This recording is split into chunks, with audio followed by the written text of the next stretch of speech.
By the end of this video, you're gonna know everything there is to know about the Order of Jaghatai, or as they're more commonly known, the White Scars. One of the most honorable, relentless, and strangely mysterious Space Marine chapters in existence. And what's not to love about these guys? Their lore is deeply inspired by Mongolian history and culture, but with that good old-fashioned grimdark twist. Instead of archers on horseback, these Chogorians ride enormous motorcycles with rapid-fire grenade launchers welded to the front. Unlike other chapters who valued rigid adherence to the edicts of the Imperium, the Scars famously valued personal freedom above all else and laughed as they killed. Not because they enjoyed the act of taking a life, but because they had a deep appreciation for what it meant to be alive, something they believed could only be experienced in its entirety on the battlefield when the threat of death was ever present. They were the Emperor's pathfinders and scouts, the first Space Marines to take to the stars, the ones that were forced to survive on their own deep in enemy territory, charting out routes and mapping alien empires. If it hadn't been for the White Scars,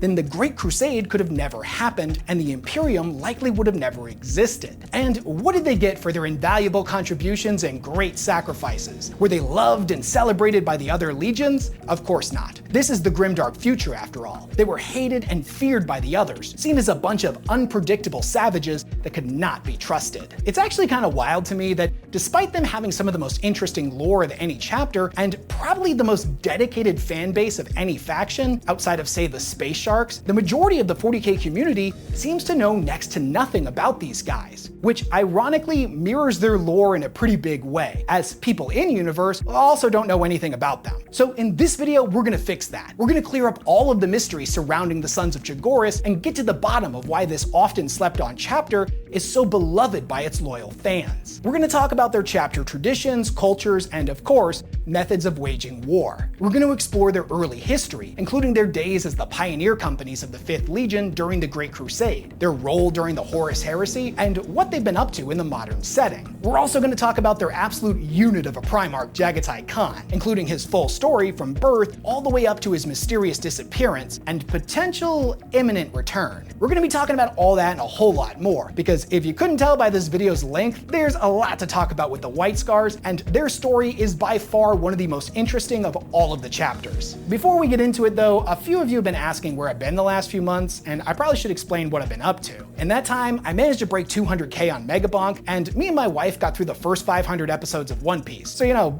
almost through the prologue. So yeah, I'd say I've been pretty productive. But seriously, as many of you know, me and the wife lost our home and studio to Hurricane Milton a year and a half ago, and after the most hellish year either of us have ever experienced, we finally got back into our home last fall, which was great, and I'm super thankful for that. But there was still a ton of work that needed to be done, and all of it kind of ended up getting put on the back burner. So we took January off to put all the pieces back together, get all new furniture, build out the studio, fight with insurance, forever, etc., etc. For my first video back, I wanted it to be a passion project that I threw everything into without having to worry about deadlines or the algorithm or anything like that. Hence why it took so long for this one to post, and ended up ballooning into the longest, most thorough video I've ever posted on this channel. Primary sources on screen here. So yeah, life is finally back to normal, and I'm super excited to be making videos again. So with all that out of the way, I'm not gonna lie, I've still got bills to pay. So quick shout out to this video's sponsor, and then we'll dive headfirst into the grimdark.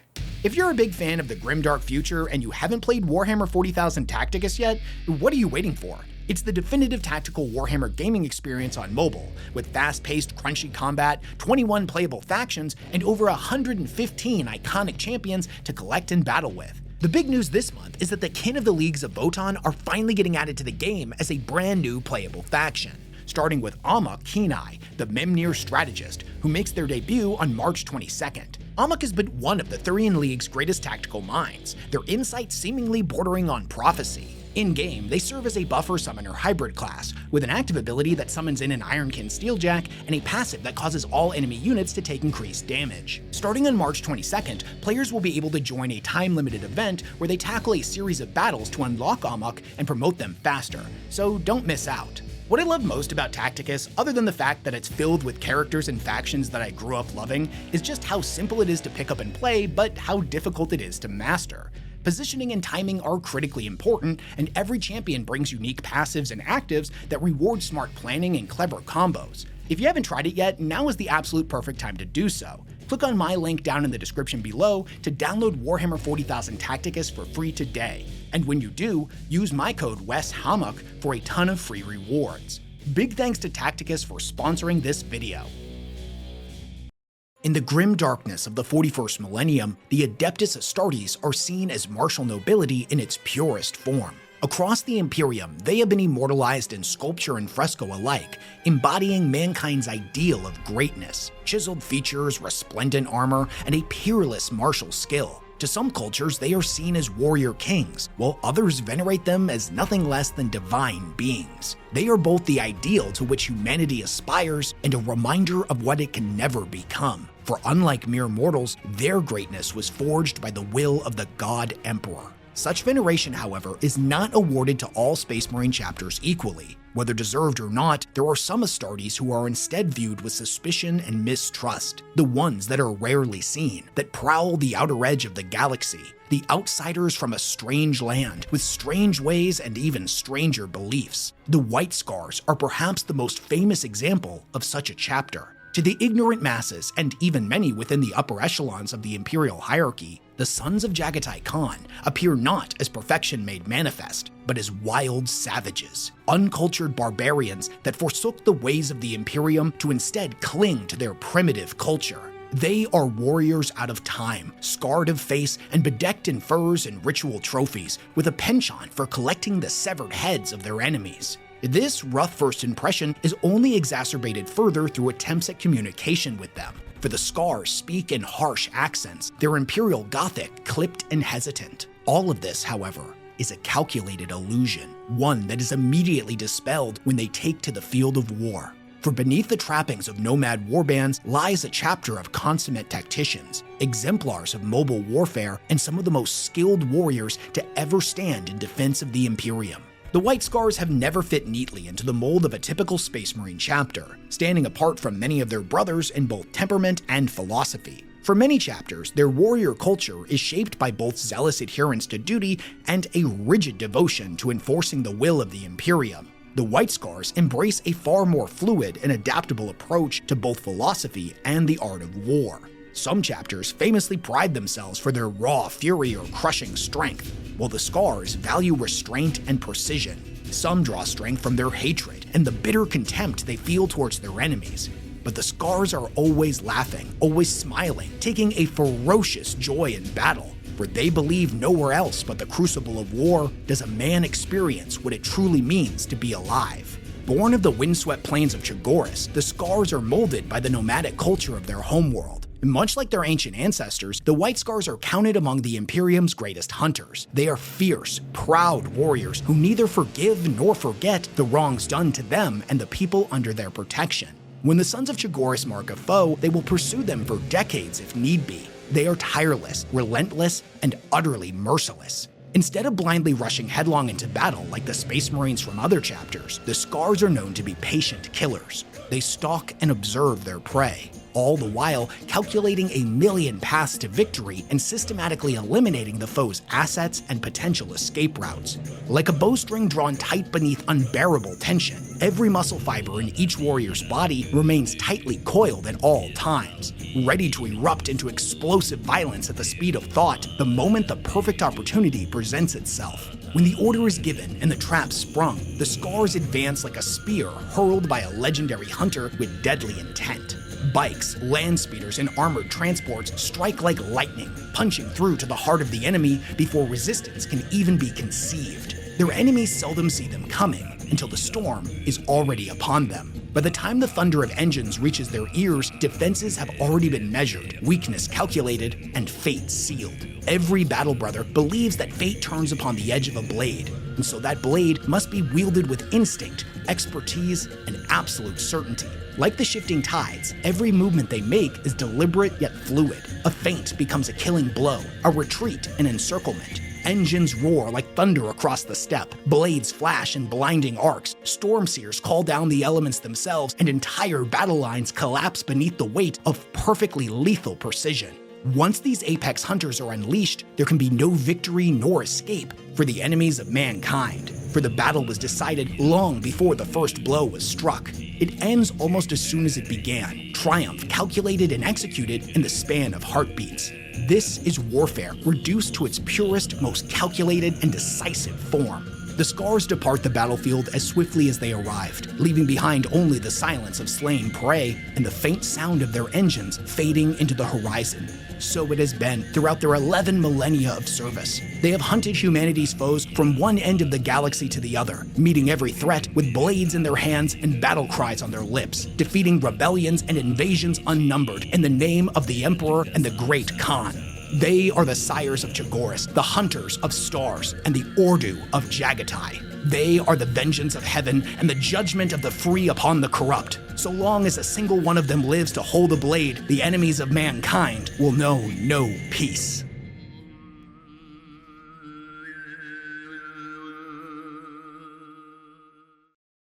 So, with the tastefully dramatic intro out of the way, who exactly are the White Scars and what are they all about? Well, first and foremost, they are a Space Marine chapter that iconically prioritizes speed in combat over just about everything else, and whose lore takes heavy inspiration from Mongolian culture and history. The major difference between them and ancient Mongolians, it being that instead of horses, they ride enormous motorcycles, and instead of bows, they wield 75 caliber rocket-assisted rapid-fire grenade launchers. Other than that though, same. They are hunters above all else, masters of speed and maneuver warfare, famous for their bike-mounted assaults and lightning strikes. To many within the Imperium, they are enigmatic outsiders, distant, fiercely independent, and rarely understood. And in a strange parallel, much of the Warhammer fandom knows surprisingly little about them compared to other chapters. But today we're going to change that, as most people who get into their lore almost always adopt these guys as their favorite loyalist chapter. Not gonna lie, it kinda happened to me. One day my buddy was trying to sell me on them being secretly the best, and I'm like, bro, what do they even do besides fast? And next thing you know, I've read all of their books, and I'm sitting there like Frank at the end of that one episode of It's Always Sunny. Oh my god. I get it. What a lot of people tend to find with the Scars is that behind their quiet mystique lies one of the most disciplined, tactically refined, and philosophically unique forces in the Adeptus Astartes, a brotherhood that values freedom, personal mastery, and the relentless pursuit of the hunt above all else. And not to mention the fact that pretty much every one of their characters in the books is downright charming and endearing AF.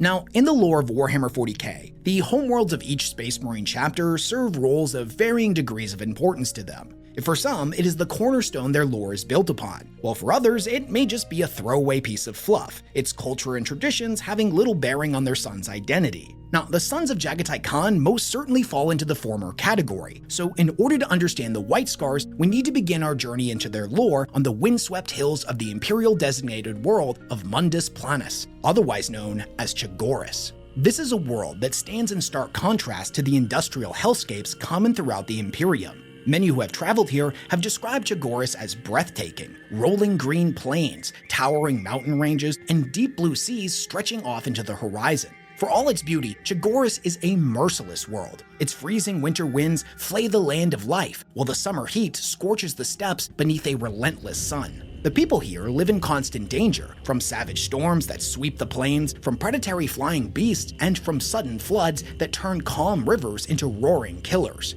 Life here is harsh and unforgiving, demanding strength, endurance, and discipline from all who call it home. Compared to many Imperial worlds, Chogoris remains lightly developed. Though cities and starports exist, most of its people live in the wilderness of the Empty Quarter, a vast steppe bordered by deserts and jagged peaks. Nomadic horse tribes follow the turning of the seasons and the great herds across the plains, surviving through hunting, war, and resilience born from their way of life. Their weapons are primitive in nature, primarily taking the form of bows, curved swords, and the great hunting raptors known as burkuts. Much of what they own is crafted from the hardy beasts that they raise. Now, the nobles amongst the tribes sometimes carry priceless black powder firearms that have been handed down from generation to generation, but they are the most advanced weapons that the White Scars allow to enter service amongst the tribes. Now, despite their lack of technology, the tribes are far from primitive. They're sophisticated and cultured, deeply spiritual, and renowned for their craftsmanship, poetry, and artistry. Some tribes trace their dynasties back across centuries, while others are splinter clans or the descendants of outcasts, bound together by blood oaths and honor pacts. And for as long as the seers of the Empty Quarter can remember, these people have lived in a constant state of warfare with one another. The Chogorian warrior nomads are famed for being disciplined tacticians and masters of fieldcraft. They are master archers who fight almost entirely from horseback, the swift riders harassing the foe in relentless hit-and-run attacks, bleeding the enemy dry before the killing charge of lance-armed nobles crashes home. They are fast and aggressive, yet never reckless, scouting their targets in depth and planning each and every approach. Within their society, discipline is upheld with an iron fist. Even the most trivial of crimes are met with brutal punishments. Though it may seem harsh, the reality is that such punishments are kinda rarely ever actually enacted. It kinda comes with the territory living in such an unforgiving environment, as troublemakers who would weaken a tribe through their own selfish actions seldom last long. Now, even though the seers of the Empty Quarter can't remember this far back, the tribes weren't actually always at war with one another. The histories preserved by the White Scars recall a brief age of unity over 10,000 years ago, when Jaghatai Khan came to Chogoris. The Great Khan systematically conquered each of the warring tribes, uniting them under a single banner before leading them against the tyrant known as the Palatine. After which, he became the planet's supreme ruler and forged a single monoculture from the plains people of the world. Yet that unity was never meant to endure. When the Khagan overthrew the old tyrants, he understood a hard truth. To bind his people to cities and walls would be to strip everything away from them that made them strong. And so, when the Great Khan passed from living memory, the tribes returned to their ancient ways, roaming with the herds, fighting their old wars, locked once more in endless struggle. Now, some say Jaghatai always intended it to be so, knowing that constant conflict would keep his people sharp and unbroken, but no one can be sure. At the time, only one city was permitted to stand, and that was Quanzhou, the great fortress monastery high in the Kumkarta Mountains. In the 10,000 years since, other small cities have been allowed to exist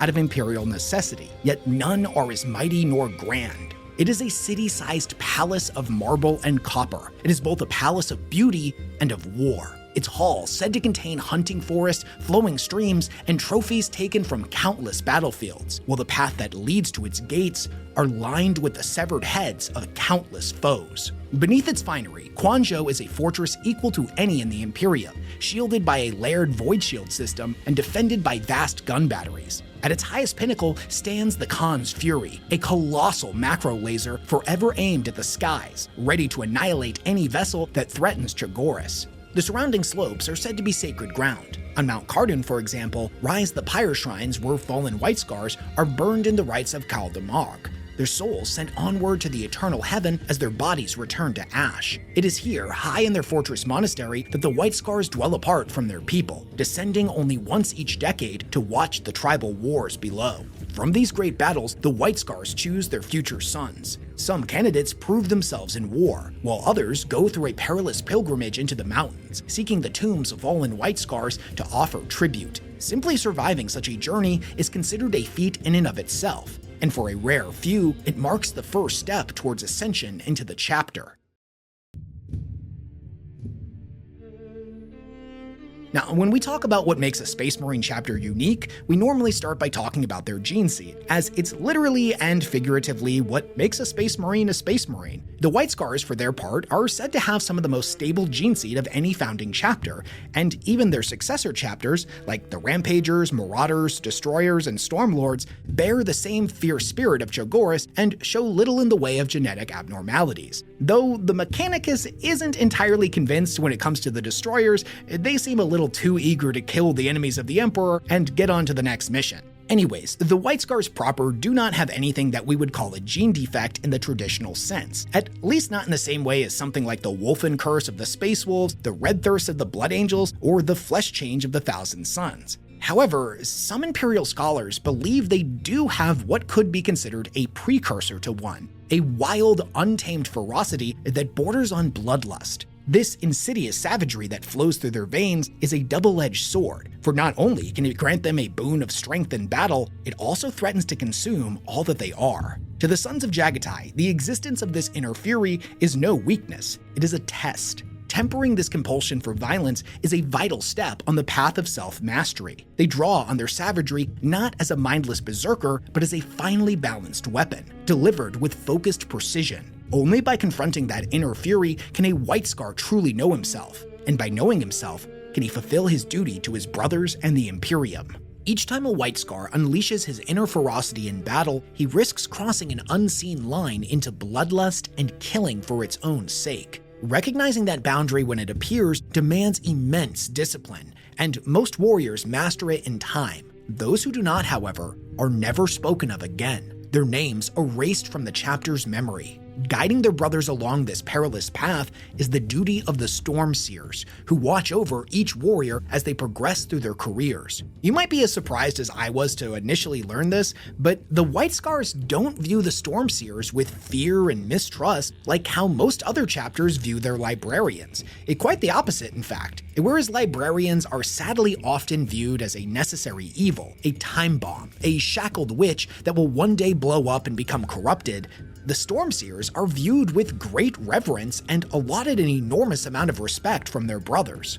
We're going to talk about them a lot more later in the video, but for now, you can think of Stormseers as a hybrid between a chaplain and a librarian. They guide and watch over their brothers. They are the ones who anoint all of the new Khans whenever one falls in battle, and their existence is deeply rooted in Chogorian culture. Their name is actually derived from the Stormsea, who were the wise men that accompanied the Great Khan during his conquest of Chogoris before the coming of the Emperor. So I should point out, because somebody's definitely going to ask about it in the comment section, and I personally have my own questions around this particular subject, but the White Scars do utilize good old-fashioned chaplains like most other Codex-compliant chapters. Unfortunately, however, as of the time of this recording, the lore on White Scars chaplains and what makes them particularly different from the Stormseers other than the powers is practically non-existent. So if you have any personal insight into White Scars chaplains specifically and their cultural relevancy to the chapter, definitely let me know about it in the comment section, because I was really struggling to find a source on this.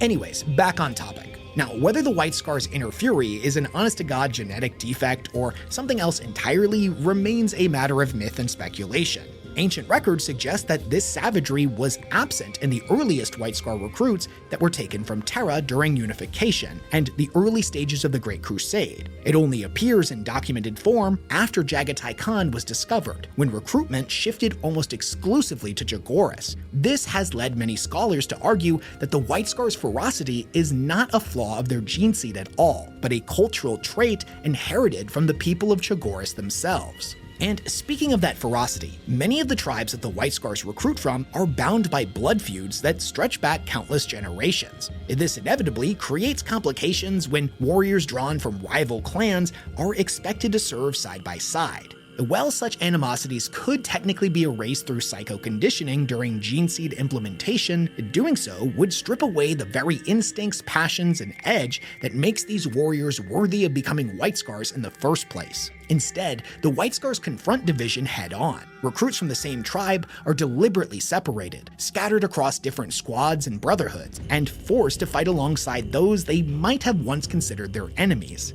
Over time, old hatreds give way to loyalty, forged in shared hardship and battle. In the rare case where ancient grudges resurface, grievances are almost always brought before a Khan, the leader of a brotherhood. His word is seen as law, and his judgment is absolute. Almost no feud survives such a ruling, but if a hatred proves too deeply rooted to be set aside, the aspirants may be ordered to resolve it through ritual combat, ending the matter once and for all in a bloody finale. When it comes to warfare, the White Scars' combat doctrines reflect both the unforgiving nature of Chogoris and the warlike traditions of its people. Their brotherhoods are richly equipped with transports and bikes, and every Chogorian is trained from birth to fight from the saddle. They may have traded their horses for bikes after ascending into a space marine, but their dedication to mounted warfare continues to echo the long legacy of Chogorian cavalry. It is said that the Sons of Chogoris are never more at home than when the wind is in their face and the battlefield races beneath their hooves or wheels.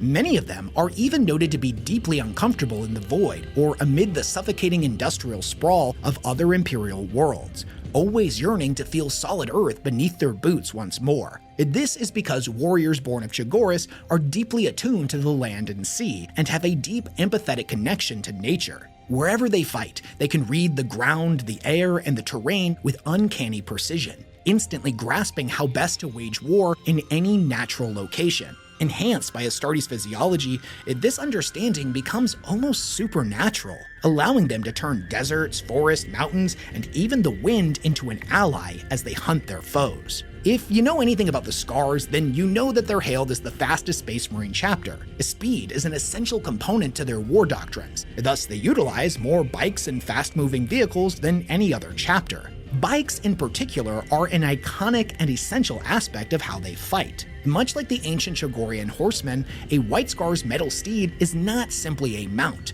but an extension of his own body.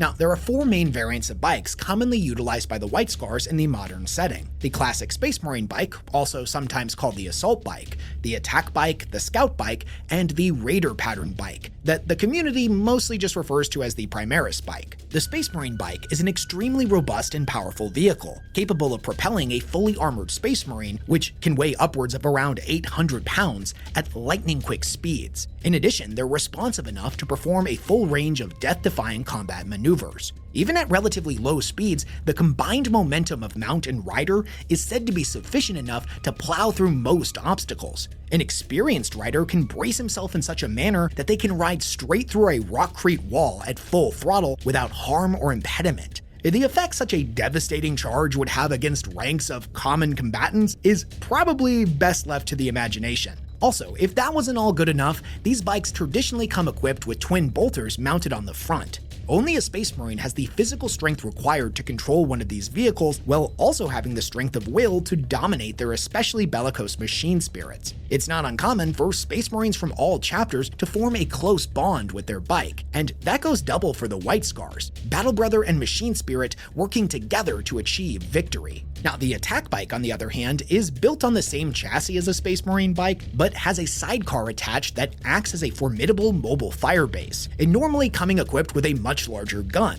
like a multi-melta or a heavy bolter, thus reinforcing the biker squad with some heavy firepower. Quite often, the Attack bikes will be deployed as a full squad in their own right, in order to support other Vanguard forces. These squads traditionally act like a motorcycle-mounted equivalent of a Devastator squad. Scout bikes are a lighter, less armored version of a Space Marine bike, and, as the name suggests, are employed mainly by Space Marine scouts. The Scout bike squads are able to operate on a much longer leash than a traditional Scout squad. In battle, while the enemy is focused on the main White Scars attack force, the biker scouts will ride rampant behind enemy lines, calling down orbital bombardments and reserve deployments with pinpoint accuracy due to the locator beacons the riders are traditionally equipped with. Unfortunately, as is the case with a lot of the Primaris-specific units, war gear, and vehicles, the lore on the Raider pattern bikes is pretty bare bones at the moment. As it stands, you can think of them as just a larger version of the standard Space Marine bike, created by Archmagos Belisarius Call specifically for the Primaris Space Marines operating in Outrider squads. They are larger and more heavily armored, and have traded out the twin-linked bolters for bolt rifles. Now, I gotta throw in one more surprise one for you here at the end, even though it's not exactly a bike, and it's a relatively new invention by Games Workshop, having only come out a few years ago as of the time of this recording. But it fills a very similar role, and the White Scars are said to have grown quite fond of them. I, of course, am speaking of the Space Marine Tactical Go-Kart, also known as the Invader ATV.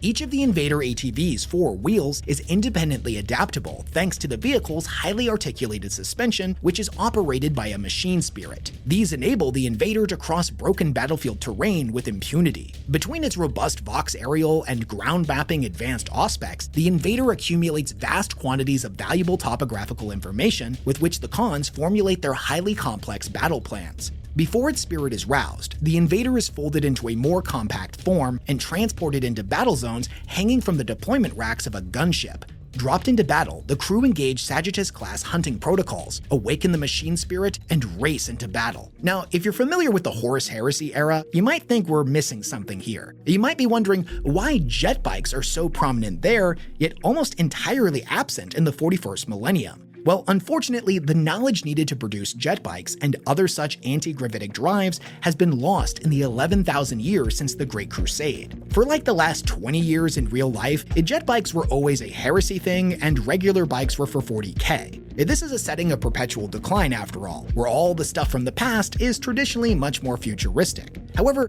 that's recently started to change. In semi-recent lore, Archmagos Belisarius Cawl was given permission by Rabute Guilliman to look into anti-gravitic technology to see if he could reproduce it, even if that means circumventing the dogmatic creed of the cult Mechanicus that forbids innovation or reverse engineering. So far, we've seen him have some success. He's created the Repulsor, Impulsor, and Stormspeeder vehicles that are now in active service, but unfortunately, no jet bikes as of the time of this recording. That is, with one teeny tiny little exception and a couple of asterisks. You see, last year, Games Workshop released a whole bunch of sick-looking new models, collectively known as the heroes of the chapter, giving one new named character model to each of the founding chapters. In the White Scars case, we got this absolutely sick new sculpt for Saboden Khan, Khan of the White Scars First Company. And would you look at that? He's on a jet bike. Well, technically it's a grav bike, simply meaning that it has a turbine engine rather than a jet or a rocket, but it's identical in all the ways that matter. Now, unfortunately,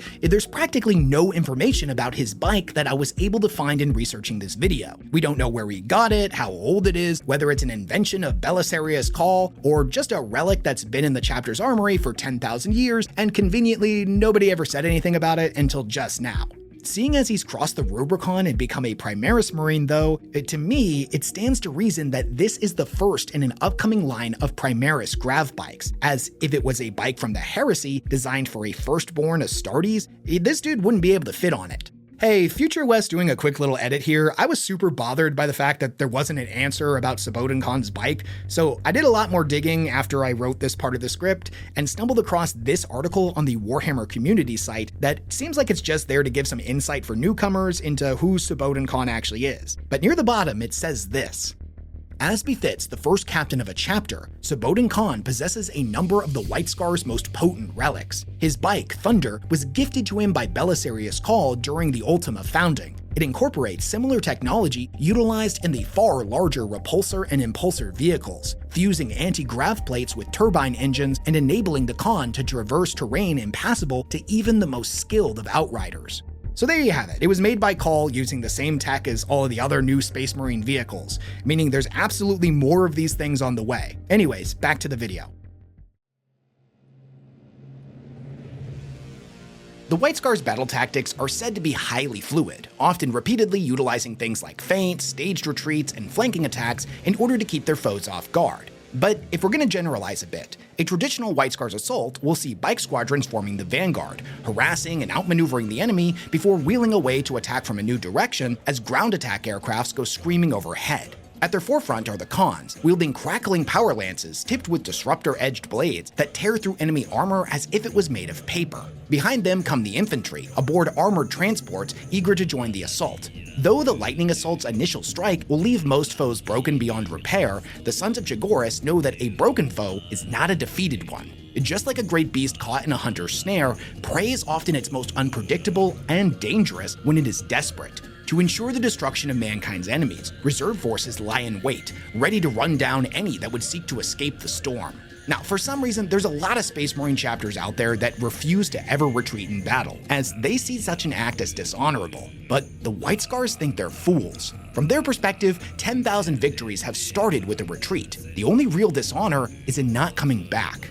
When multiple brotherhoods end up fighting alongside one another, each of the Khans will in turn compete with one another for control of the entire horde, normally in the form of an honor duel before the fighting really gets started. In doing so, they seek to both earn honor for their brotherhood as well as the sheer pleasure of rivalry amongst their brothers. Scars earned in these competitions are highly prized and celebrated by the Khans who receive them, whether in victory or defeat. Now don't get me wrong, the White Scars are fully capable of fighting in all of the same manners as every other compliant chapter, but in maneuver warfare and rapid assault, they are the undisputed masters. Their lightning-fast hit-and-run attacks tear the enemy apart piece by piece and never allow for a decisive engagement. Because of this, they are almost never outmaneuvered on the battlefield and can react much more swiftly to changing circumstances than many other chapters. Their preference for high-speed engagements, however, it do necessitate a few sacrifices. First and foremost, outside of their veteran company, they don't utilize heavy armor nearly as much as other chapters. Likewise, heavy weapons are also counterproductive to their methods, so they rarely employ Devastator squads. Additionally, most mainline tanks within the Space Marine forces are considered too slow by White Scar standards. The ones they do use are often heavily modified by their chapter's tech marines to be lighter and faster at the cost of armor and strength. Finally, it's insanely rare that you will ever see a White Scar's dreadnought in active service. And not only because the idea of sealing one of their brothers inside these walking tombs to never again experience the joy of being alive is abhorrent to them, but also because just like with heavy equipment, dreadnoughts are notoriously slow and clunky, at least when compared to a land speeder or a motorcycle. They do exist in a limited capacity though, and are only ever unleashed in the most dire of circumstances. During the Heresy, the White Scar's dreadnoughts that existed all belonged to an order known as the Hohenzollern, or Guardians of the Morning and Evening Stars. They occupied a unique and uneasy place within the Legion, seen with both great respect and fear by their brothers. To a culture that reveres motion, sensation, and the fierce joy of living, internal entombment within a dreadnought chassis was seen as a pretty grim fate. It was neither an honor nor a punishment, but a solemn burden. The Hohenzollern primarily served as wardens of the Legion's gene seed repositories on both Chogoris and Tera, standing eternal watch so that their brothers could continue the hunt amongst the stars. Only apothecaries, tech marines, and select others tended to them directly. Now, on rare occasions, one would demand to return to battle, guided by omens in their dreamlike state that were then interpreted by the Stormseers. Such deployments were almost always tied to dire campaigns fought against overwhelming odds, where the Hohenzollern fought one final defiance against death. Now, it's worth pointing out that prioritizing speed over everything else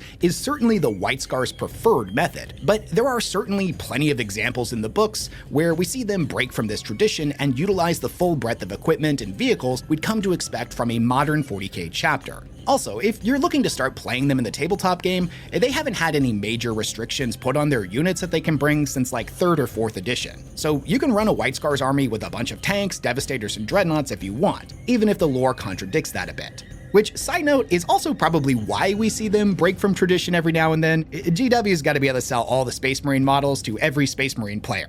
Anyways, every member of the chapter is their own unique individual, so we're going to be doing a bit more generalizing here. But in terms of personality, the Space Marines of the White Scars are said to display a finely balanced mix of both wildness and discipline. They're often dour or even severe, and regard the trappings of civilization with a healthy amount of suspicion. Yet they're also supremely honorable and have a highly developed sense of justice. They value transparency and have little tolerance for liars or oath breakers. And once at ease, a White Scar's battle brother reveals himself to be fully capable of humor, kindness, and, rare amongst the Space Marines, deep compassion. Their culture is paramount to them, with many of their traditions going unchanged for thousands of years, all the way back to when the Great Khan united the tribes against their oppressors. One such tradition of theirs is that of honor gifting, wherein trophies from a hunt or battle are offered to a trusted comrade to strengthen the bond between them. Such gifts may be pelts, fragments of enemy armor, or trophies taken from slain beasts or Xenos foes, symbols of shared struggle and brotherhood. As is commonplace amongst the Chogorian tribes, moonlit feasting is a common form of celebration, meals often made up of lots of meat products and drinks made of fermented milk. These Space Marines are thorough and considered in planning any deed, and when the time comes to unleash the fires of battle, they do so with savage abandon, often laughing and smiling as they fight. Despite everything we've talked about so far, namely how fiercely dedicated to the preservation of Chogorian culture the White Scars are, they are actually a Codex-compliant chapter, which, I'm gonna be honest with you, was something that caught me kind of off guard the first time I started reading about them, but makes sense after you learn their full story. If you're brand new to Space Marine lore, Loyalist chapters can be broken up into two major categories. That's Codex-compliant and Codex-non-compliant. To aggressively oversimplify things, being Codex compliant just means that a chapter adheres to the rules and guidelines laid out in the Codex Astartes, while a non-compliant chapter, in one way or more, does not. The most common deviating factor being whether they follow the 10-company structure, as this is something that is nearly identical across all of the Codex compliant chapters. And I already covered this pretty extensively in my Ultramarines deep dive, so in order to keep this section brief, I'm just going to tell you what you need to know specifically about the White Scars here. In adherence with the Codex, the White Scars maintain a chapter command, apothecarian, librarius, reclusium, armory, and 10 companies. 4 are battle companies, 1 is a veteran formation, and 5 serve as reserves. Each numbers roughly 100 warriors, but within the White Scars specifically, these formations are not merely companies, they are brotherhoods, each led by a Khan and defined by its own culture, traditions, and speciality. While the entire chapter is led by the Great Khan, a title currently held by Jubal Khan. After an initiate has graduated to neophyte and received the first several rounds of Gene Seed implements, they will join the 10th company as a scout. From there, they will move through all of the reserve companies, honing their skills before moving to one of the battle companies. So let's talk about all these companies real quick. The first company, the Spearpoint Brotherhood, is formed from veteran warriors handpicked after proving themselves in countless battles. Most fight in ancient Terminator plate, and when deployed as a single force, they strike like a thunderbolt, teleporting into the heart of the enemy and breaking the line in a single decisive blow. They are equipped with the finest weapons and armor the chapter's armory can provide, and are allowed to fight in whatever manner they see fit. They are, however, rarely deployed as a single fighting force, and instead are deployed in small groups to assist the other brotherhoods. The experience, wisdom, and acute deadliness that they bring with them is seen as a great gift, worthy of respect from the other Khans. And the current Khan of this first company is Subodhan Khan. The second company, known as the Fire Fist Brotherhood, are said to be the scholars of the chapter, led by Jaghatai Khan, Master of Lore. Each warrior earns his place in this brotherhood through a brutal trial at the mouth of flame, descending into a burning pit to retrieve a pearl from the fire. The scars they carry from this ordeal are worn with pride, marks of endurance, discipline, and intellect. Their assaults are said to be some of the most deadly amongst all of the brotherhoods due to their mastery of both the theory and blood-soaked practice of Chogorian battle strategy. Because they are said to be the wisest of the brotherhoods and have the most to teach, it is the second company that sees the most reinforcements sent to them from the 6th, 7th, and 8th reserve companies.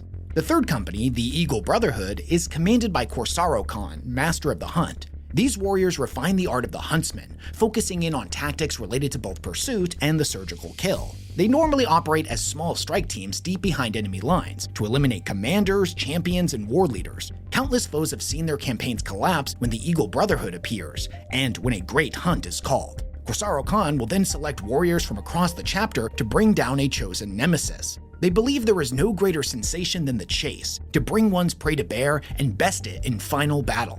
The fourth company, the Tolwar Brotherhood, are masters of the blade and seen as consummate duelists. Led by Jaghatai Khan, each member of the Brotherhood fights with a practiced economy of motion, parrying incoming blows and landing only killing strokes in return. In addition to their sword skills, the fourth company is said to be the most tactically adaptable of the White Scars brotherhoods, combining long-range firepower with sudden lightning-fast assaults. Their attacks flow like a single motion, suppress, close, and strike down the enemy leader in a single decisive sweep. Their only real weakness is said to be one of temperament, as they despise void wars and anything related to close confinement. They always yearn for open plains and honest horizons. Now, the fifth company, the Stormwrath Brotherhood, fights in close concert with the Stormseer Council. Their Khan, Hibogan Khan, bears the title Master of Spirits. They excel in coordinated combined arms warfare and are dedicated to the tried and tested Space Marine tradition of annihilating the foe in a single decisive strike through overwhelming force. Their attacks are terrifying to behold. Artillery salvos bombard the enemy ranks, while hurricane winds protect incoming transports. Stormseer conjured lightning bolts wreak havoc amongst enemy fortifications, and in the middle of it all, Vanguard Marines appear seemingly out of nowhere to obliterate the cowering foe. The sixth company is known as the Hawk's-Eye Brotherhood, and they're the chapter's armored warfare specialist led by Okir Khan, the Master of Shields. The warriors of this reserve company hone their skills at the helm of tanks and other armored vehicles. When portions of the 6th are deployed, they act as a mighty armored phalanx. Their transports ferry intercessors and tactical marines in armored transports, while hunting squadrons of predators, repulsor executioners, and vindicators come in from behind. Because of their heavy use of vehicles, the 6th company is said to have the closest relationship of any of the brotherhoods with the tech marines of the chapter's armory. The 7th company, the Planestalker Brotherhood, is led by Olijin Khan. This company trains younger Space Marines in the art of skimmer warfare. The 7th is said to be the master of the skies, its forces piloting all manner of attack craft, including Storm-Talon gunships and Stormhawk intercessors. Members of this brotherhood are often deployed into support roles and leap eagerly into the fray when called upon, as they're hungry to prove themselves worthy of the hunt. Entry into the 7th Brotherhood is marked by a rite that acknowledges them as true sons of the Khagan. Now, the 8th Company, the Blood Rider Brotherhood, shapes its initiates into full warriors of the chapter. Led by Vorga Khan, the Master of Steeds, these brothers are almost constantly campaigning, dueling, and drilling beneath the eye of their Khan. It is here that many Astartes truly learn what it means to be a White Scar. In addition to honing their close combat abilities here, they will be trained to fill any role their chapter needs of them. Above all, they will learn to fight with speed, grace, and honor, as is the way of the chapter. The 9th Company, the Stormbolt Brotherhood, is the first one that a White Scar will go into after serving as a scout in the 10th. This is where a warrior first serves as a full battle brother. They specialize in defending and sieging reinforced positions, as well as eliminating the heaviest and most valuable enemy assets. Under the Master of Bows, Jaghatai Khan, they refine their marksmanship and battlefield discipline, transitioning from scoutcraft into fire support and then toward the flexible role of the mounted warrior. Small detachments are often attached to senior brotherhoods to build experience through action. Finally, the 10th Company, the Windspeaker Brotherhood, is the dedicated scout company of the White Scars. Adept at infiltration, reconnaissance, and sabotage, the neophytes here who have survived their trials are guided carefully by the Master of Braves/Recruits, Jaghatai Khan, who tempers their courage and wisdom. They are tested, hardened, and shaped until they are ready to join the storm as a true Son of Chogoris. Okay, so I can't close out the modern White Scars section without talking about the Master of the Hunt, as the tales of his legendary hunts are known across the cosmos. The title Master of the Hunt is a unique thing to the White Scars, and there have been many of them over the millennia, stretching all the way back to the Great Crusade. Jubal Khan was the first to bear the title, while the most recent master, Khosrow Khan, is the 51st. As the White Scars are most famed for being huntsmen before and after their ascension, this title reflects a core part of their doctrine. No prey may ever be allowed to escape. No enemy who has faced the White Scars and lived shall be permitted to claim victory unchallenged. The White Scars keep a running list of all such targets back at their fortress monastery, and once every 25 years, during the Rites of Howling, the Master of the Hunt is tasked with pursuing one of them, returning their severed head to Quan Zhao, and marking them off the list. And once this is done, the head will be presented to the High Chaplain, who brands the eyes and masks it in silver. The head is then placed upon a spear alongside the road that leads up to the fortress monastery. These great hunts may span multiple worlds and last for many months or even years. Though it can be delayed by war or other obligations, it is never abandoned. The Master of the Hunt may draw upon extensive chapter resources, sometimes leading a full company in what is known as a Great Hunt, or operating with a smaller elite force. Regardless of scale, the objective remains constant: track, corner, and execute the quarry. Khosrow Khan has successfully concluded nearly 20 such hunts, claiming the heads of Xenos and heretic warlords alike, including legendary prey like the Demon Prince Kurnax Veldoris and the Eldar Pirate Lord Varariel. The few adversaries who have thus far escaped him remained marked for eventual retribution.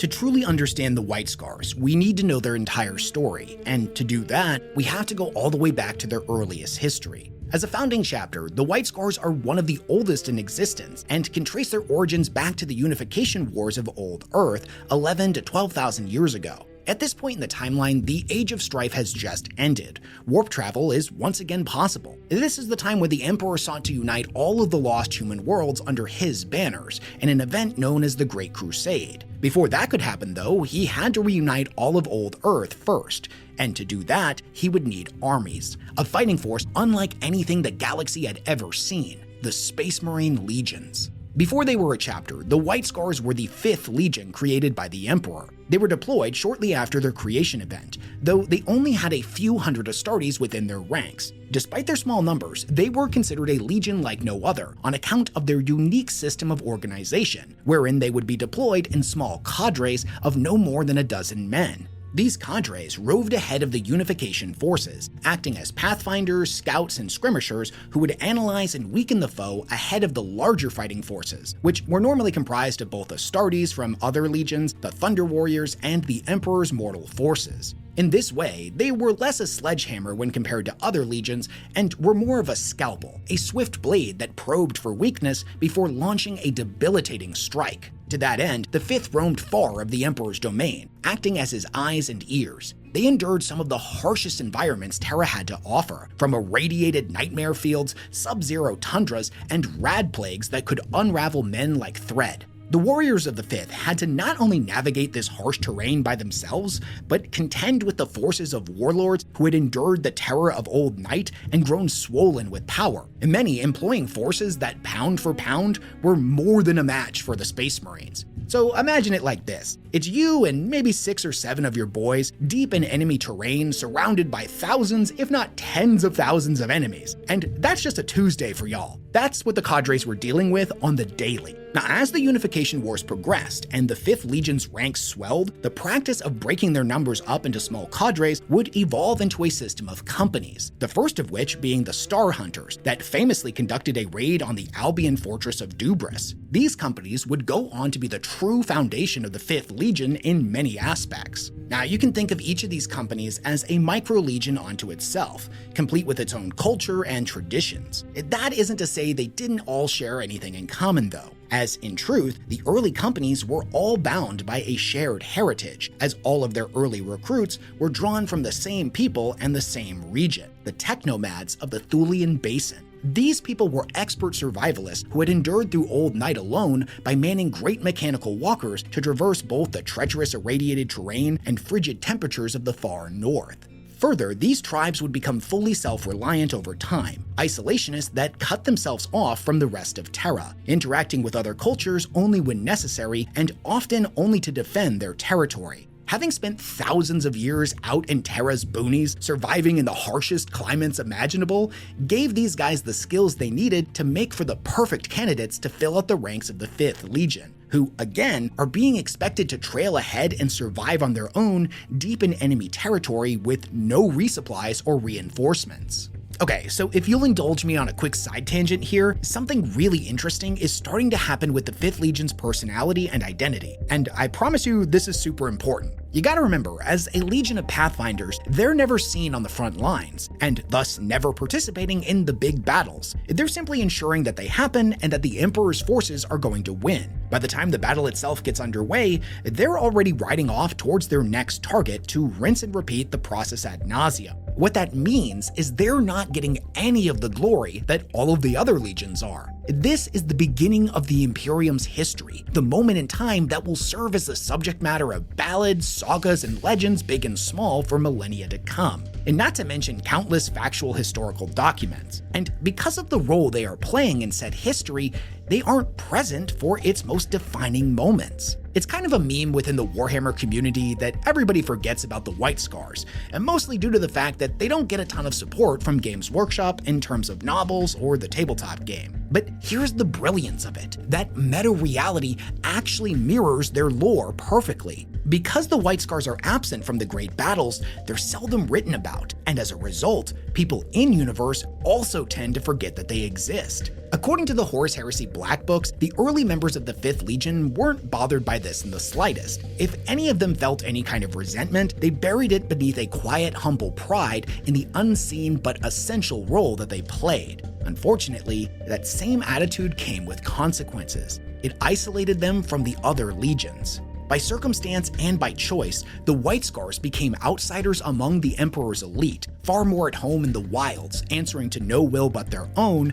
than at the center of vast battles commanded by generals they felt little kinship with. As the time of the Unification Wars came to a close and the Emperor's Great Crusade got fully underway, the pioneer companies of the 5th Legion were the first Space Marines to set off into the stars. In a similar manner to how they operated during Unification, the 5th found and set the routes most of the Great Crusade fleets would follow for the entire reunification of humanity. They roamed far ahead of Imperial forces, seeking the lost worlds of humanity and charting the strongholds of alien empires. It's during the first 50 years or so of the Great Crusade that the 5th Legion's identity crisis is starting to reach its head. First and foremost, all of the companies, of which at their peak were around 800 documented, each consisting of anywhere from 500 to 3,000 legionaries, are spreading out in different directions to map different portions of the galaxy. As the decades roll on, all of the companies are becoming more and more removed from each other in terms of both literal space and cultural identity. Their once shared traditions and culture slowly being replaced by their own developing traditions unique to each different company. Although rare, some companies would even adopt the practices of other Space Marine legions after spending some time fighting alongside one another. This divide between the companies was further deepened by what each of them was being forced to do in order to remain operational. Remember, these are the Pathfinders, the warriors tasked with establishing supply lines far out on the fringes of the Imperium and beyond, just like it was during unification. They don't have the luxury of regular resupply like other legions do,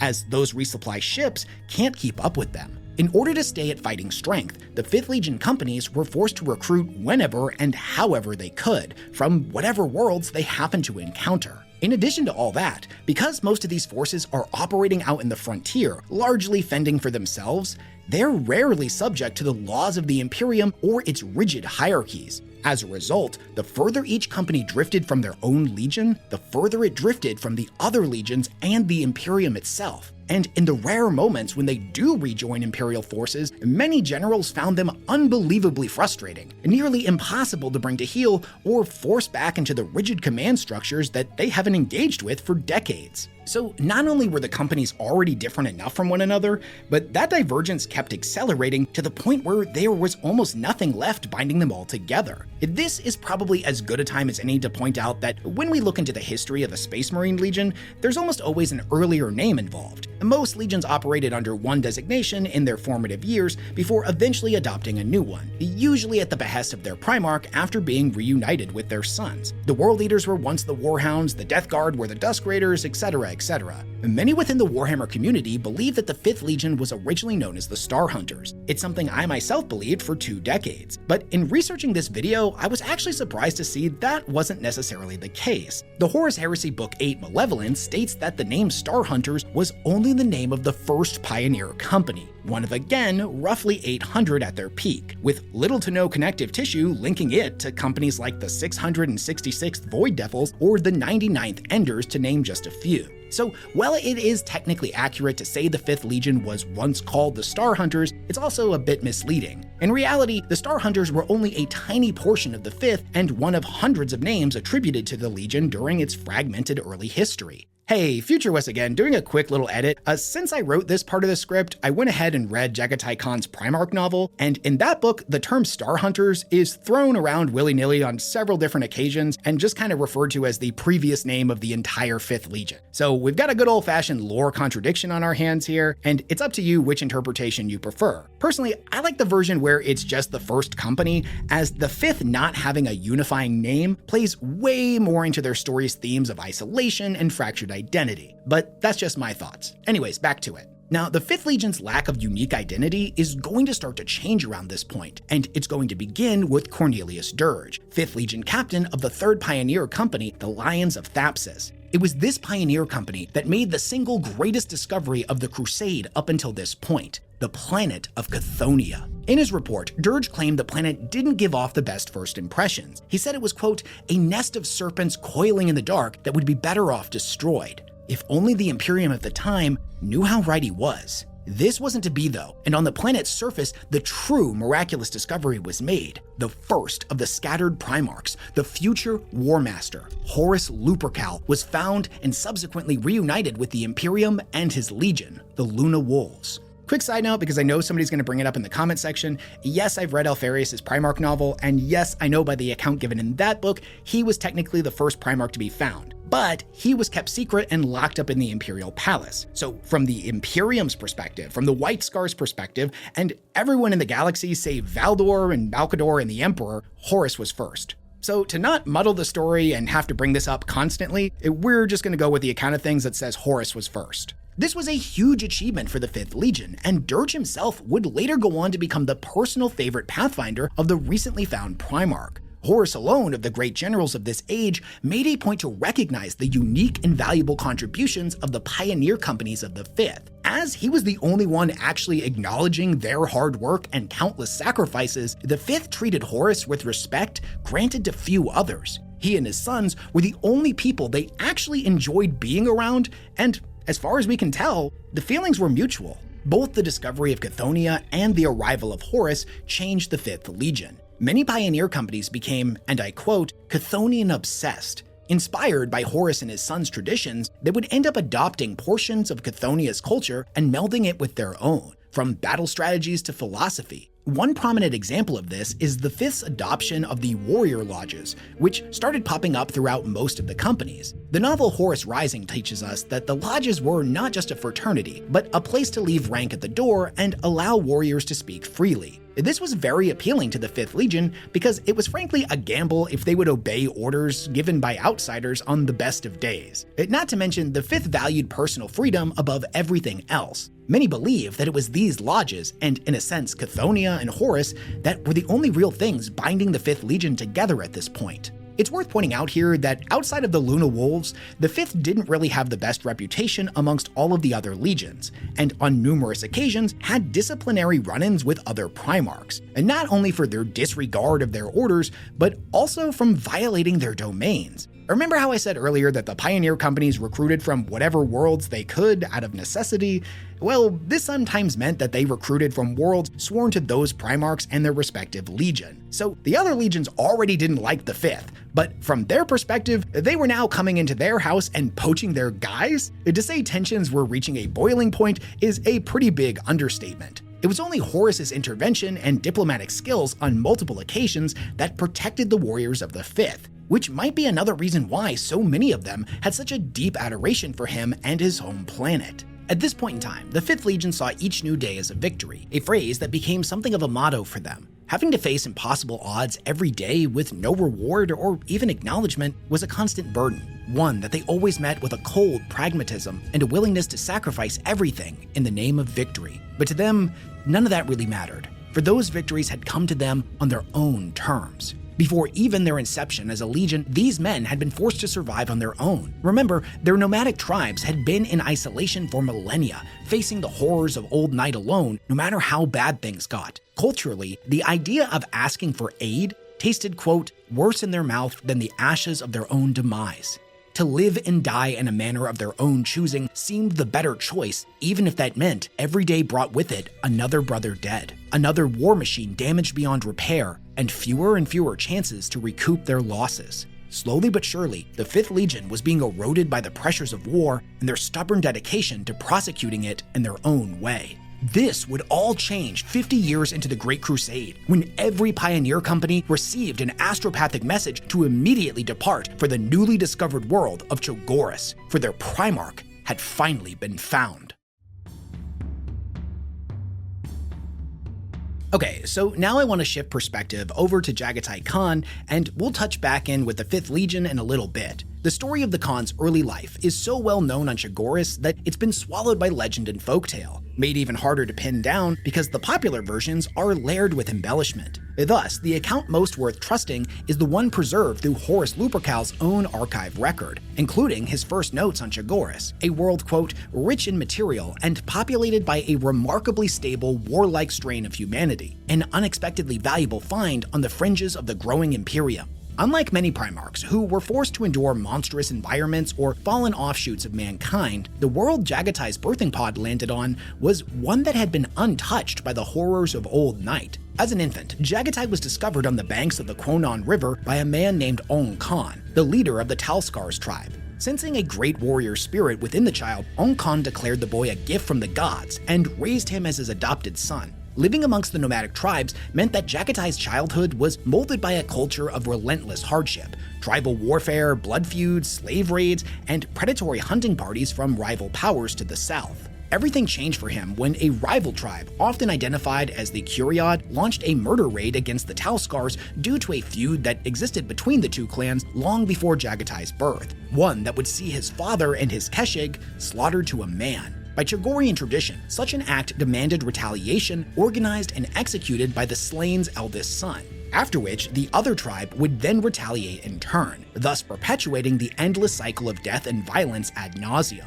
The loss of his father would end up as one of the most pivotal moments in Jaghatai's life. Even though he was an adolescent at this point, he was still a Primarch, beings that aged quickly and possessed unparalleled strength, speed, and endurance, and not to mention supernatural levels of intellect. He was without question the greatest warrior the tribe had ever seen.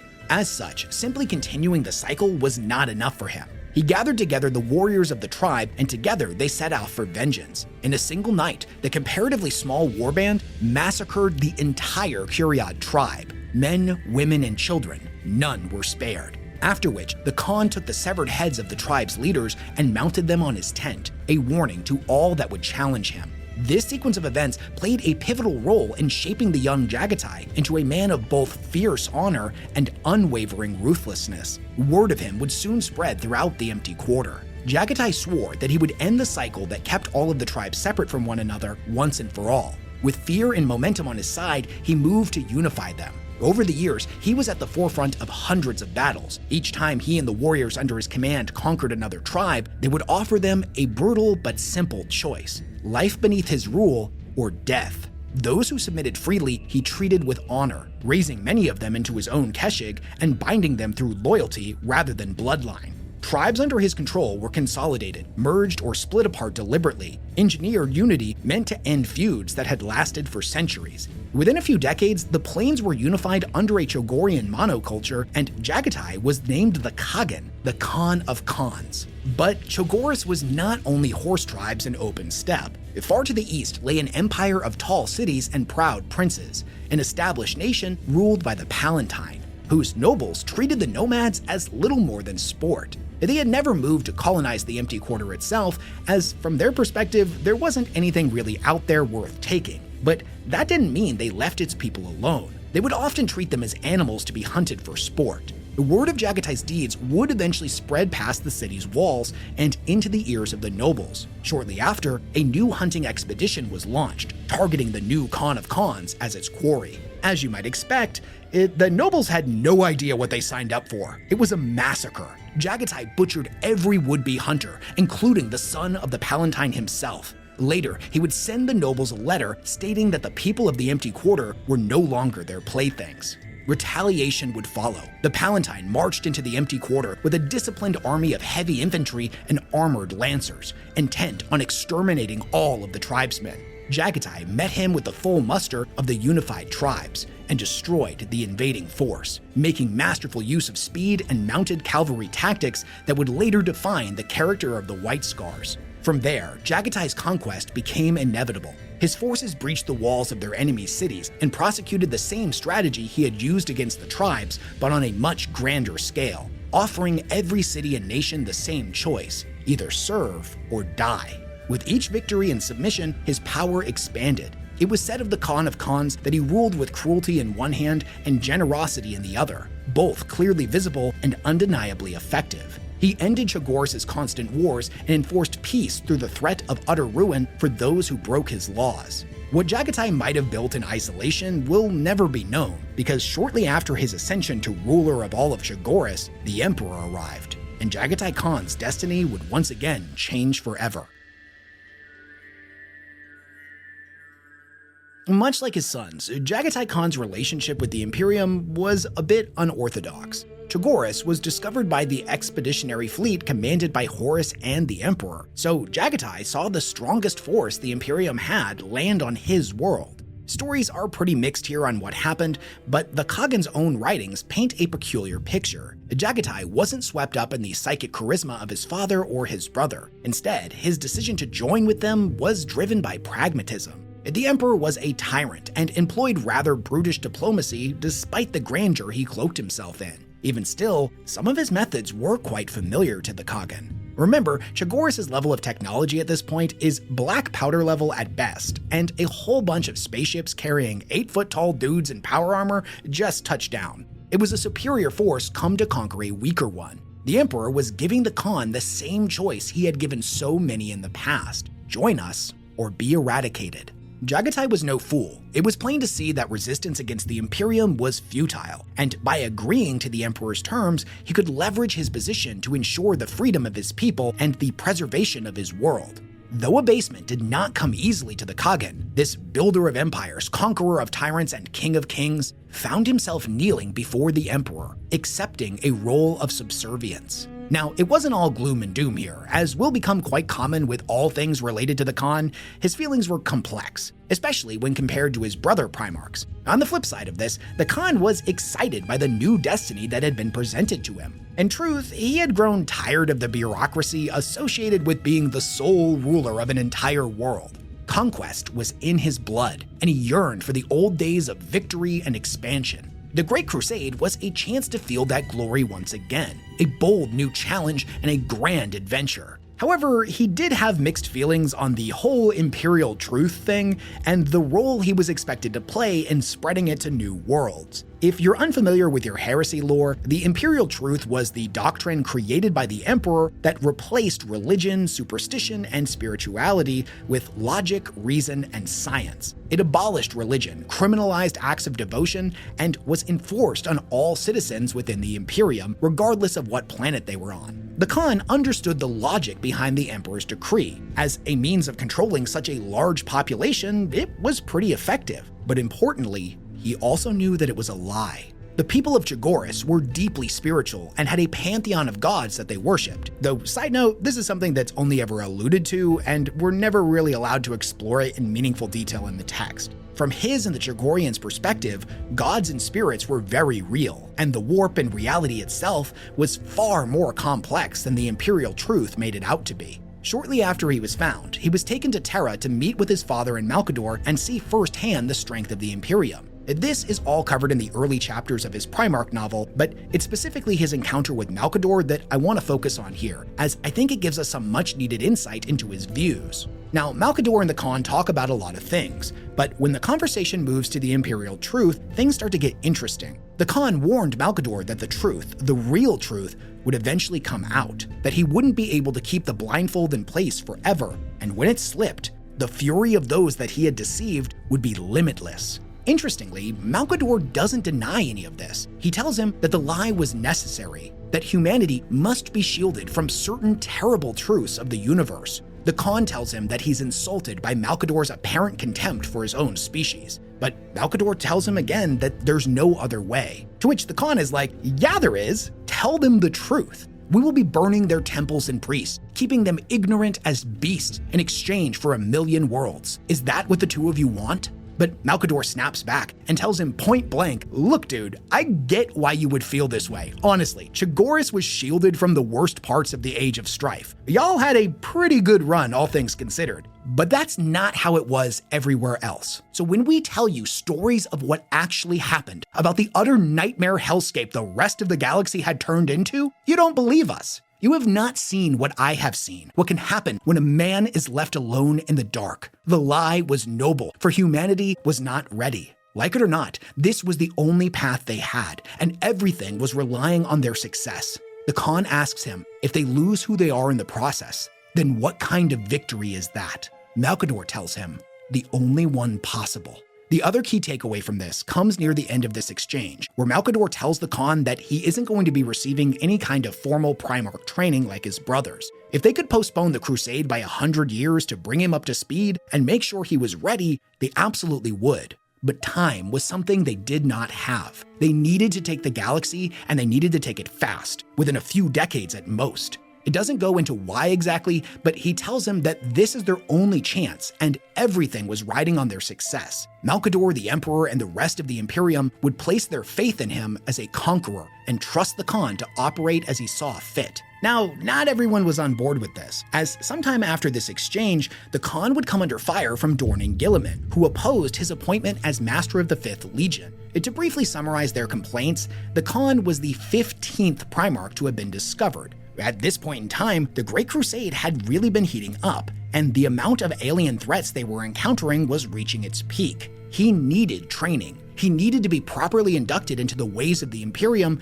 before this stranger was given absolute power as the master of an entire Space Marine Legion. It was too big of a risk. Malcador's justification that the Khan was able to conquer his own world single-handedly, thus he was more than capable of leading a legion and doing it to other worlds, was something that sticklers for the rules like Dorn and Guilliman took a huge issue with. It wasn't just about whether he was a capable fighter or leader. To leave the Khan bereft of understanding in regards to the Imperium's foundation and culture would leave him ill-prepared to integrate properly with its factions and politics. In fairness to them, their concerns would kinda sorta be justified as time went on.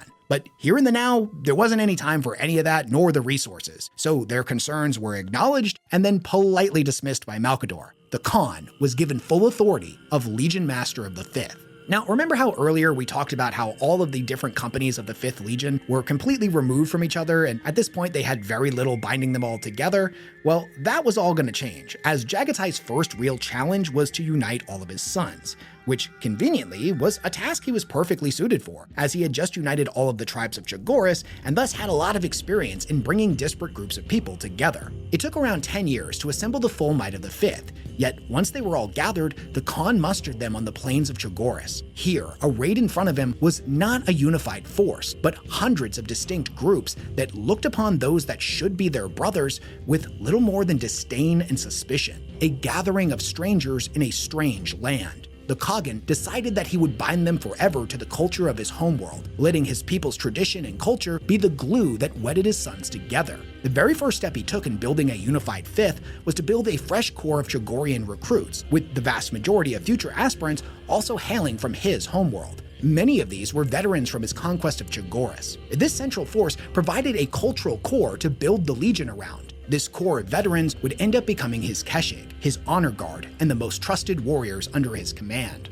Now, I'm not gonna lie, I kinda love this. I love how the Khan is just like, look, since none of you actually have a binding culture, as your father, I'm gonna teach you everything there is to know about my people and my world. This is your culture now. Don't even worry about the fact that none of you were actually born here, you're all invited to the barbecue. On a few occasions, he was even downright impressed by all of them. Like the first time he saw Jubal fight during one of their feasts, he claimed that he would never have guessed that Jubal was from Tera. He was the spitting image of a fine Chogorian warrior, and he was also kind of a badass. The Khan would end up marching his sons through all of the traditions and rituals of the Chogorian hill tribes, and you can kind of think of this period as a bunch of war games, ceremonies, and team bonding exercises, which is actually a surprisingly grounded approach to team building that seems kind of almost out of place in the grimdark future. Anyways, probably the most important of these bonding rituals was something called the blooding, which, fun fact, is where the name White Scars comes from. Each warrior of the Legion drew a blade and cut a wound into their own face. In Chogorian culture, these scars would normally signify bloodlines, so this ritual made all of the White Scars kin in Chogorian culture, a clear symbolic step towards creating the bonds of the Legion. The second part of the blooding was for each warrior to discard their old name and pick a new one. Interestingly, the Terran veterans of the pioneer companies chose to name themselves after deeds they'd accomplished, while the Chogorian recruits all chose more traditional Chogorian names. All of this, plus many more bonding rituals, was an important first step to uniting the White Scars, but possibly the most important teachings Jaghatai would pass on to his legion were that of the noble pursuits. These were a series of artistic fields of study that included things like calligraphy, hunting, storytelling, winemaking, archery, horse taming, throat singing, astrology, painting, crafting, weaving, and many others. Each and every warrior was expected to pick at least one to study and master in addition to their own martial training. There's a great passage from the novel Scars by Chris Raitt that I think sums up the importance of the noble pursuits pretty perfectly. A long time ago, before Ascension, Shiban remembered asking Yasugai why they made aspirants learn the noble pursuits when their destiny was for warfare. Now, so many years later, he understood the answer he had been given. Killing is nothing without beauty, and it may only be beautiful if it is necessary. He smiled as he rode. The memory lifted some of his torpor. When the Khan kills, it is beautiful. Despite everything the Khagan taught his sons, he knew they were still a legion in name only. These rites were merely the opening move in his plan. He knew that to truly forge his legion anew, he would need to baptize them in the crucible of war. So the Khagan christened his sons the White Scars and departed Chogoris in full force.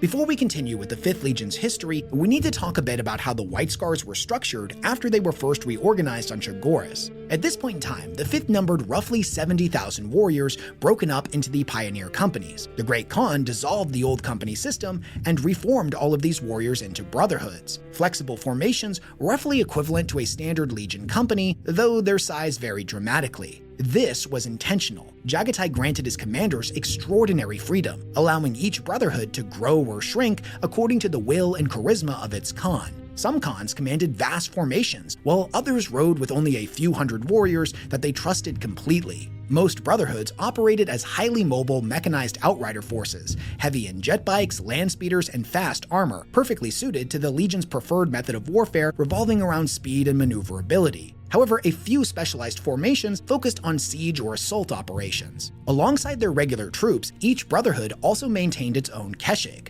veteran warriors who served as elite bodyguards for both Khans and Noyan Khans. The warriors of the keshigs were said to be both cultural exemplars and the emotional core of the Legion. These brotherhoods were then gathered into larger formations known as hordes, though their number, size, and composition were constantly shifting depending on the campaign and the commander. Hordes were led by Noyan Khans, the White Scar equivalent of a praetor. Collectively, the entire war host of the Legion was known as the Ordu of Jaghatai. Operating alongside and sometimes outside of this structure were the Stormseers, formed as part of the Librarius Initiative. The Stormseers, or the Zajian Arga in Chogorian, were unlike librarians from other legions. To outsiders, they appeared little more than shamans, and in truth, that perception wasn't entirely wrong. In addition to being battlefield psychers, they also served as spiritual guides, with their worldview being deeply rooted in Chogorian philosophy. They acted as advisors and mystics to their Khans, offering wise counsel and unleashing the wrath of the storm on those in their way. As Jaghatai Khan would go on to describe, the warp was seen as a poison chalice to the Stormseers who followed what was known as the Path of Heaven, a philosophy that teaches the inherent dangers of psychic abilities and the warp. To stray from the path is to become lax in restraint. Thus, they wielded the warp with moderation and humility, never drinking too deeply of its power, but sipping from it carefully and deliberately. Unlike other librarians, the Stormseers believed that their powers were directly connected to and came from Chogoris itself, the greatest amongst them mastering the so-called arts of heaven to guide their brothers along the path to victory. They referred to their abilities as weather magic, a term that made others outside of the Legion deeply uncomfortable, as the idea of actual magic conflicted with the Imperial truth. None would doubt their abilities though, for in battle, the Stormseer's subtle application of psychic intent altered the climate for tactical advantage, calling on the heavens themselves to aid them. By tapping into the Empyrean, they could obscure their allies' approach with mist and fog, place a favorable wind behind flanking allies, and impede enemy forces with foul tempest and writhing hail. When a more direct approach was required, Stormseers would not hesitate to call down bolts of pure white lightning from the skies. Although their powers are nothing to scoff at, don't get it twisted, the Stormseers did not have the same raw destructive potential of librarians from other legions. This was mainly due to the self-limitations they placed upon themselves and the fact that their powers were coming from Chogoris, their homeworld acting as a sort of stopgap between them and the warp. On one hand, this limited how much power they could draw upon in any given moment, but on the other, dramatically reduced their risk of suffering psychic backlash or any other detrimental effects brought on via witchcraft. Other legions would go on to criticize the Stormseers pretty heavily for violating the doctrines of the Imperial truth, as they were seen as too mystical and too spiritual. This did not matter at all to the White Scars though, for the legacy of the Stormseers was deeply rooted in their culture. Their importance to the Legion made them basically untouchable. Their exact hierarchy is uncertain, but they appear to have been organized into a council of Stormseers, acting as both war sages and cultural anchors. Now, beyond the White Scars brotherhoods were a number of unique orders, specialized formations that existed outside of the standard Legion structure. One such group being the Dreadnoughts of the Yuhan Solban that we spoke about earlier in the first half of this video. Another order, the Kara Glanlar, consisted of the Legion's destroyer units. Their rad weapons and alchemical mutations were considered too cruel and spiritually corrosive for common use, yet grim necessity demanded their existence. Placed under direct oversight of the Stormseer Council, they were rarely unleashed and came to embody the Legion's symbolic relationship with death. The organization of the White Scars was far looser than that of any of the other legions, and Jaghatai earned no shortage of criticism for it. To others, his decentralized command structure appeared reckless, impractical, even barbaric. The lack of standardization made logistical support a nightmare for the rest of the Imperium. The supply officers would prepare material for a standard company only to discover a horde twice that size, or a single brotherhood where 10 times its strength should have stood. Yet despite, or perhaps because of this fluidity, the White Scars endured. Their speed, adaptability, and relentless willpower allowed them not only to survive, but thrive in wars that no other legion was built to fight. Okay, so with the restructuring out of the way, let's jump back into the White Scar story, and it's at this point that the Khan is looking to christen his new legion in war. When they all left Chogoris, this was the first time that the 5th Legion had ever departed in full force, and they were heading out on campaign towards the Koloran Circle, a lawless region of space rife with Xenos warhost and renegade human enclaves cursed with gene strains deemed deviant by the Imperium. The battles there offered little strategic value, but that was never the point. The Khagan chose a theater where no single company would prevail alone, forcing the fractured legion to fight as one. Every battle would see multiple companies forced to work together, aided by the Keshigs that the Khagan strategically deployed throughout his forces. These personal warriors of the Khan acted as mediators and aided in building the ties between the disparate companies. A lot of them became the first heroes of the chapter, such as Quinza, Yasugai, and Hasek. These early champions helped give figures for the Legion to form around. They became something like folk heroes that helped the 5th build its identity. For 5 Terran years, the White Scars waged a brutal cleansing of the Circle. Severely outnumbered, the Legion relied on mobile warfare and hit-and-run strikes, echoing the traditions of the Chogorian plains and marrying them with the endurance and fieldcraft of the old pioneer companies. In the deepest systems, some of their forces would fight alone and unsupported for years, yet they all thrived nonetheless. The entire Koloran campaign was built around unifying the White Scars with Chogorian culture at its core, and in that regard, it was utterly successful. However, the campaign did come with some drawbacks. 1 in 10 Astartes would end up perishing in the fighting, and all of the worlds that they managed to conquer didn't really amount to much. Though some may criticize the Khan for this, the simple fact is this is the grim reality of building a legion from disparate parts. A lot of the White Scars going into this campaign were fresh recruits, plus the Pioneer Company veterans were fiercely stubborn and disobedient. They would never respect nor follow Jaghatai's orders unless he was able to prove himself to them. The Khan did not fault them for this, as he understood the mindset. He was no tyrant, and he refused to simply thrust his authority upon his sons, which he would have been in the right to do. Instead, the Khagan was at the forefront of every battle he participated in. Such was the heroism of the Khan of Khans that warriors who at first despised him began to compete to fight by his side. This started to build an interesting philosophy within the Legion that had been absent up until this point, that being loyalty to the Khan and your brothers above all. The White Scars valued loyalty just as much as they valued freedom and honor, but as probably won't come as a surprise considering the 5th's nature and history, they had no true loyalty to the Imperium. From their perspective, loyalty had to be earned and fostered, not demanded nor expected. This was no big secret, and they were fairly open about this. Now sure, they fought in defense of mankind, of the species, but they were not blind adherents to the Imperial truth, nor mindless soldiers without the ability to question or doubt. This was tolerated for 2 main reasons. Firstly, the White Scars for the entire Great Crusade barely interacted with the Imperium proper, and for the most part were on their own. Secondly, the idea that a Space Marine, let alone a Primarch, was even capable of turning against the Emperor and his Imperium was laughable at the time. Though many Space Marines and other legions had a strained or in some cases outright hostile relationship with their Primarch, the White Scars by all accounts loved the Khan. He took joy in life. He delighted in battle. Every breath he drew, he saw a reason for joy. It actually makes a lot of sense why the pioneer companies grew to love his philosophy. It was simply a more positive version of their old credo, that every day was a victory. The Koloran campaign also had one other major effect, and that was to dispel the doubts from the Khan's brothers. Koloran fell in record time, and it fell due to the tactics of the Khan and his ability to mold the more primitive methods of warfare from his upbringing with the futuristic technology of the Imperium. Case in point, it turns out being really good at fighting on horseback had a lot of transferable skills to fighting on a motorcycle or a jet bike. I mean, they're basically the same thing if you think about it. The final battle of the Koloran campaign marked the birth of the White Scars that we all know today, and their entrance into the Great Crusade proper. The White Scars by design and circumstance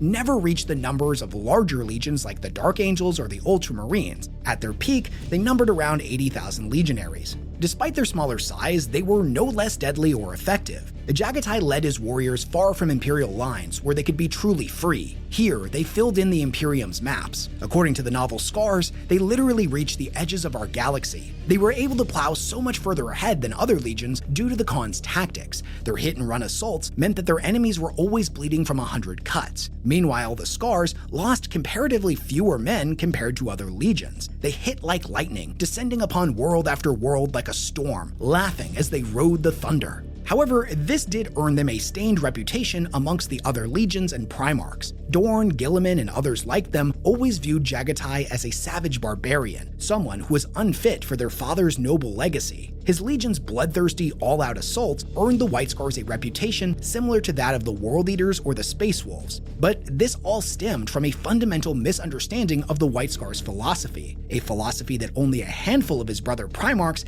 ever bothered to learn. In truth, with the exception of the Sons of Horus, the White Scars were never really close with any of the other legions, partly because they were on their own most of the time, and also partly because they didn't really do anything to encourage others to reach out to them. They knew what the others thought of them, and it sat ill within the legion. Despite all that, Jaghatai also did little to challenge that perception. He kept his own counsel and surrounded himself only with those willing to look past rumors and recognize the true character of his legion. In total, the Khan was only really close with 3 of his brothers, chief among them being Magnus, Primarch of the Thousand Sons, who is often described as Jaghatai's only real friend amongst the Primarchs. He saw in him something of a kindred spirit as they were both outcasts. That, and he believed Magnus a man of both great integrity and honesty. Likewise, Horus of the Luna Wolves and Sanguinius of the Blood Angels were able to see past the Khan's unorthodox persona and appearance. Horus appreciated him because of the shared history between their legions and the fact that he valued ability over everything else, and that was something the Khan did not disappoint in. As for Sanguinius, the Khan respected him as a talented diplomat and statesman, a man who would often interject on the Khan's behalf when tensions amongst his brothers arose. It was actually Magnus, Sanguinius, and the Khan who together came up with the Librarius program. You see, before this, there were no real formal guidelines for using psychers in the legions. Some legions used them and others did not. And boy, let me tell you, the ones who didn't were not happy with the ones that did. Accusations of witchcraft and sorcery were growing louder and louder each and every day, and these 3 men feared that violence over the issue was inevitable if nothing was done.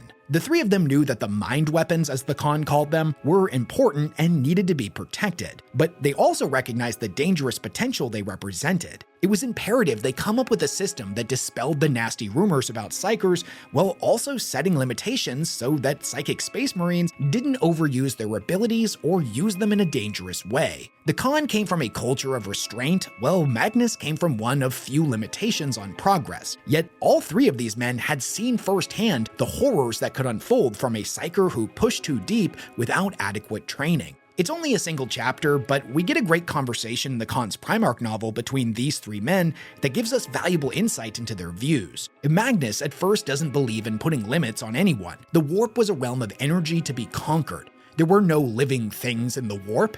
Any sentience that we perceived was just the human mind shaping the unknowable into something recognizable. Now, we as the audience and 40K fans know that's not true, but in fairness to Magnus, who had been in psychic contact with the Emperor for decades before he was found on Prospero, this is exactly what the Emperor had taught him. The warp was dangerous because it was dangerous, not because of gods and demons. None of that was real. Whereas the Khan, whose beliefs came from his spiritual upbringing on Chogoris, very much believed in gods and demons, of the Yaksha as he called them, and that these sentiences were not always friendly. Sanguinius, to his credit, was a very open-minded individual and kinda took the middle position between his brothers. Although he's pretty standoffish at first, by the end of the conversation, Magnus is fully on board. He agrees that the warp is dangerous, even if he thinks demons are more figurative than literal, and further agrees that limitations are important. After this, the 3 of them together created the Librarius, with the Khan being mostly credited for creating its systems, ranks, hierarchy, and laws, while Magnus was the one who sent groups of Thousand Sons to each of the legions to help them set up a Librarius of their own. It's a little off topic, but I actually find it super interesting that it was Sanguinius who gave the White Scars their classic moniker of the Laughing Killers, having been quoted at one point as saying, "They smile often and laugh as they kill." Now, Sanguinius, being the Khan's friend here, it clearly made this comment with the best of intentions, but the title itself has always been a perplexing one to me. On one hand, it's accurate. The White Scars did genuinely appear to be having a blast in combat, but despite its accuracy, the imagery it must have conjured amongst those who thought them savages did little to dissuade such notions. It serves as a great example of just how misunderstood the Sons of Jaghatai Khan truly were. When one hears that a group is called the Laughing Killers, they immediately think of blood-drunk barbarians lost in a maniac's frenzy, a pack of loping predators cackling to the stars as they lose themselves to slaughter, when in reality, the reason they laughed while they fought was because they had a deep appreciation for what it meant to be alive. Unlike, say, the berserkers of the World Eaters, the 5th Legion was highly cultured and disciplined. Their nature was untamed, yes, but they were still bound by duty and honor as defined by Chogorian code. They could be both merciless and cruel to their enemies and insolent in the face of authority, but rumors of barbarism were founded in misunderstanding.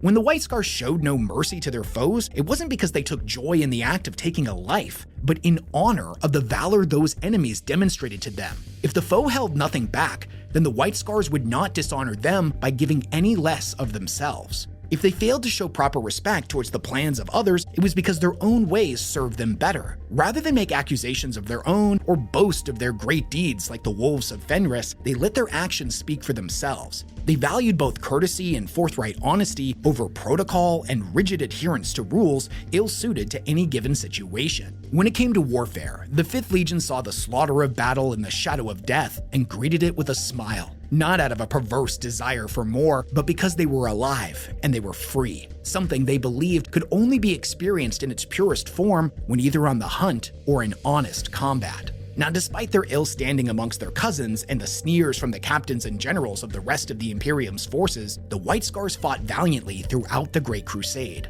The Khan and his sons were always on the move, striking where they were least expected and their methods most decisive. But as time went on and the Great Crusade started to enter its twilight years in the 31st millennium, the White Scars were called upon less and less. Humanity's great enemies had been broken, the map of the galaxy filled in, and the wild frontiers that once demanded the Legion's speed and daring were rapidly disappearing. With fewer unknowns to chase, the White Scars found themselves increasingly out of place. The Imperium was becoming ordered, static, and bureaucratic, and in that kind of empire, the Khan's way of war seemed obsolete. With the galaxy effectively conquered, what need did the Imperium have of trailblazers and pathfinders? Jaghatai felt it keenly. The thrill of the hunt was fading, replaced by the dull burden of administration. This philosophical conundrum and the choices it gave rise to is one of the core narrative themes at the heart of the novel Scars. Here we see the Khan openly speaking to his closest friends and allies about this. He foresaw only rot and corruption for the Emperor's dream, a dream built upon a foundation of secrets and lies. He sensed that a choice was coming. One path would allow the White Scars to become what they once were, but only by betraying everything they had fought for.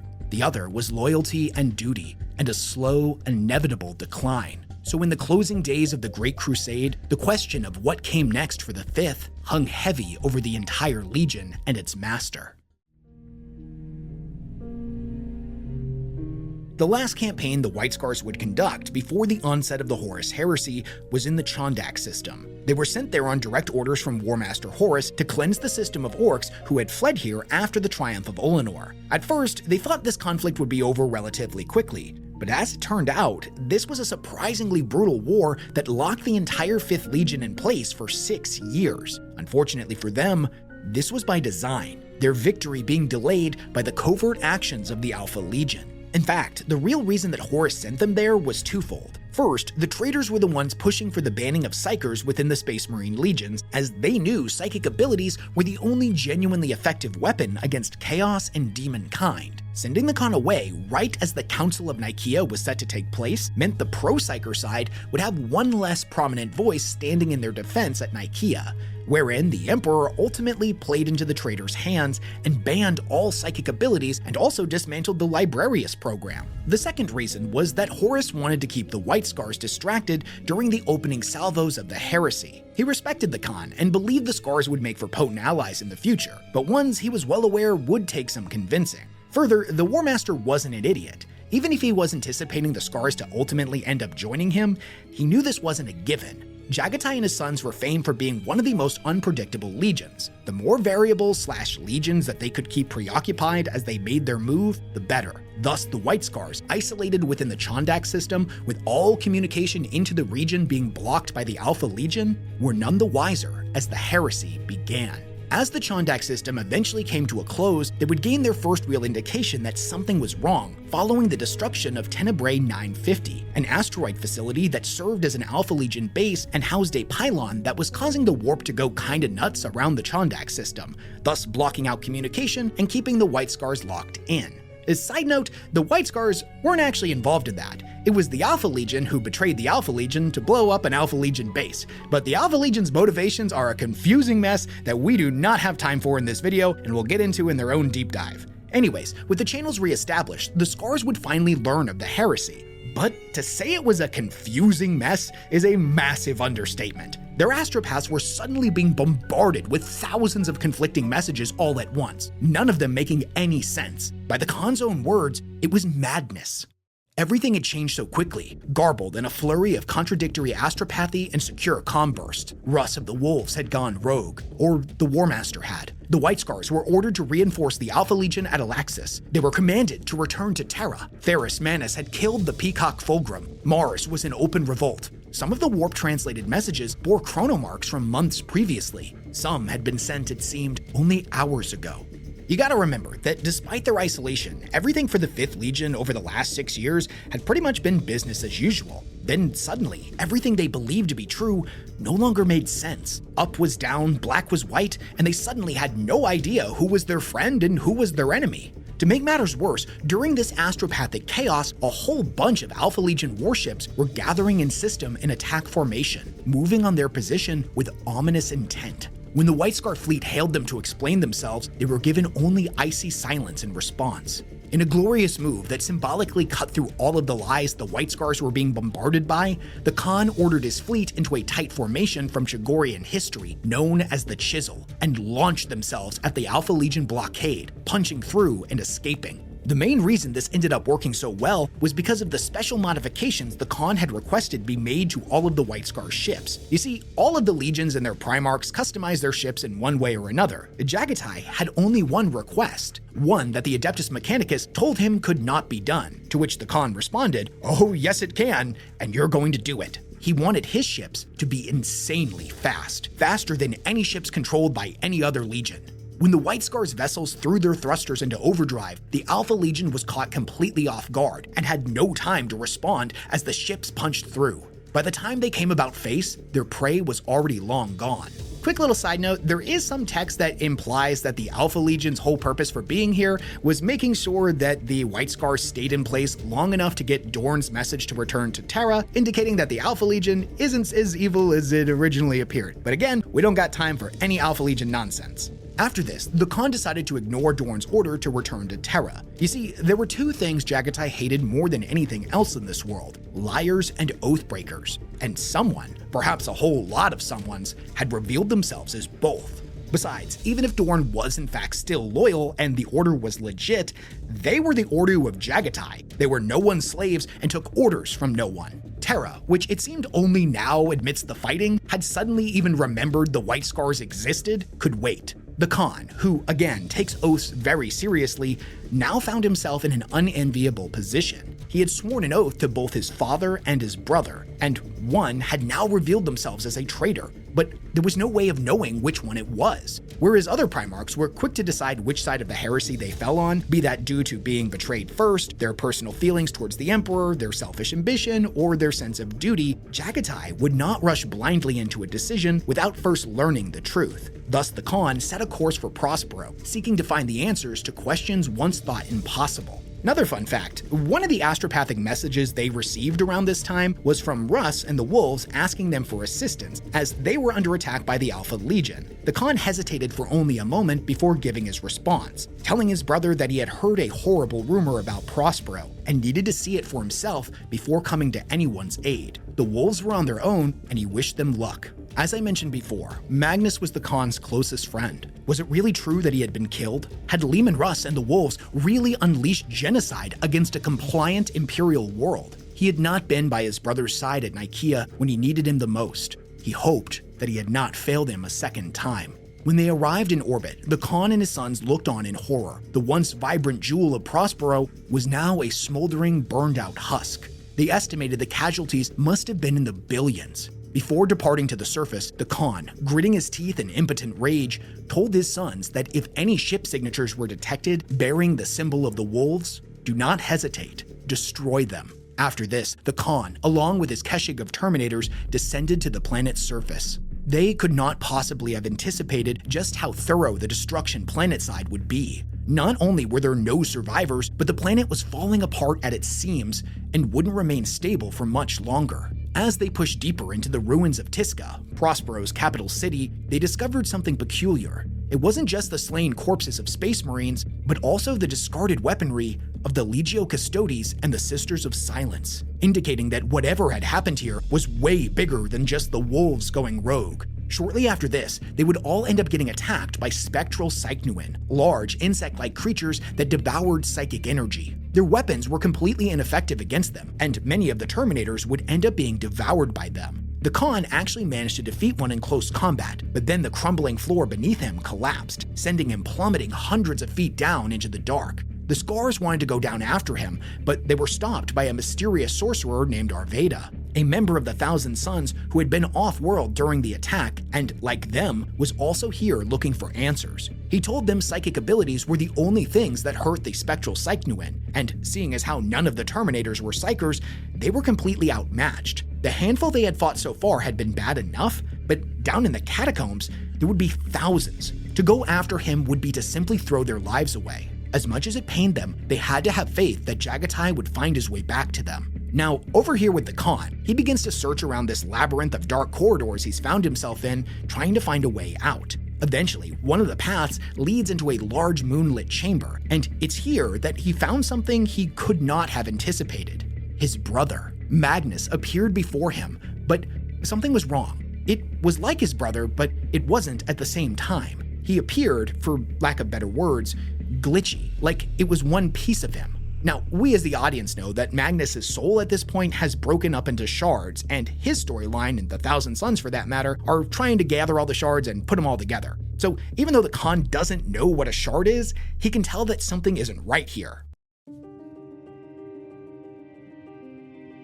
The conversation between Magnus and the Khan begins with Prospero's destruction. Magnus confirms that it was carried out by the Space Wolves, accompanied by the Sisters of Silence and Constantine Valdor, acting on the Emperor's orders. Surprisingly, he doesn't deny his own culpability, admitting that he made grave mistakes, failed to restrain he and his son's psychic abilities, and compromised his legion through dealings with the Warp. Magnus then turns to the wider war. He tells the Khan plainly that Horus is corrupted, describing him as hollowed out and filled with warp power. While others helped guide Horus towards that fate, Magnus stresses that the final choice was Horus's alone. More broadly, he states that he now knows that the warp was never benign to begin with, and that it had been working against the Primarchs from the beginning.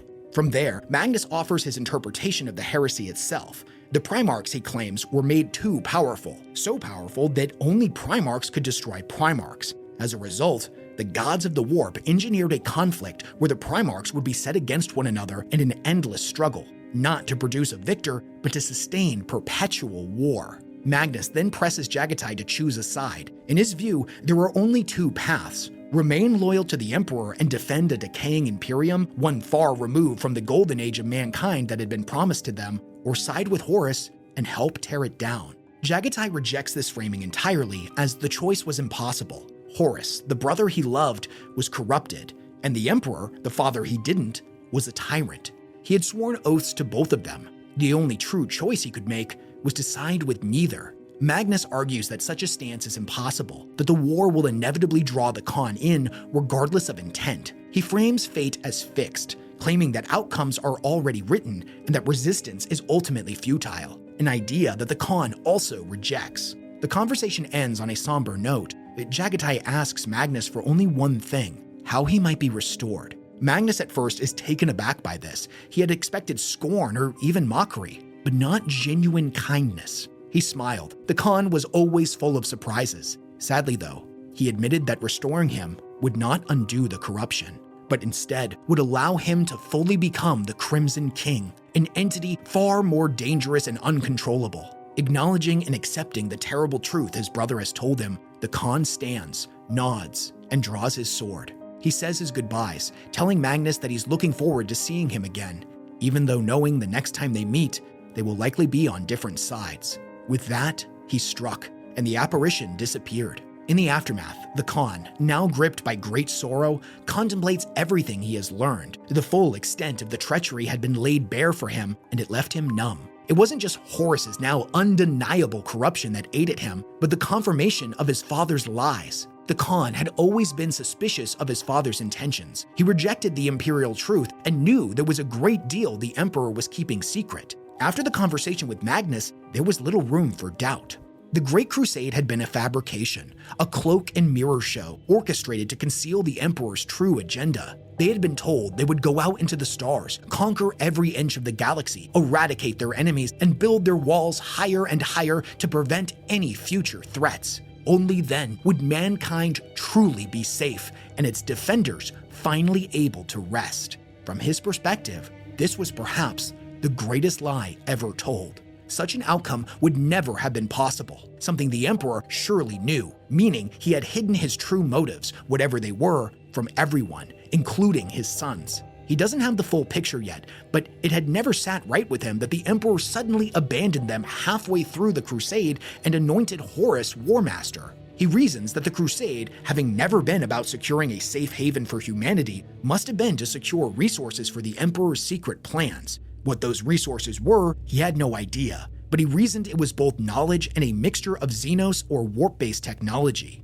He doesn't have the full picture, and he realizes that he probably never will. His father's intellect and ability to construct plans that stretched across space and time was beyond the abilities of even the Primarchs to fully comprehend. Still, the fact his suspicions had been confirmed was enough for now. All emperors are liars, the Khan states out loud in the empty chamber. It's at this point that the Khan has heard all he needed to know and was ready to make his decision. Now, if you're a huge Warhammer 40K lore fan like myself, then you know that the Khan ultimately chooses to side with the Emperor, as the Heresy novels are a prequel. But the novel scars respects that not everybody reading these books have the same level of lore knowledge, and thus doesn't have the Khan come out and say this directly till way later in the book. Hell, the author actually does a really good job here making it look like the Khan really could go either way, as based on what he knows to be true, not including audience knowledge, either side would be justified. This is actually another pretty relevant theme of the book, that quite often we will be forced to make decisions without knowing the full picture. Perfect clarity is a luxury that few will ever know, especially in the White Scar's case when they're surrounded by conflicting accounts, lies, and manipulation seemingly coming from all sides.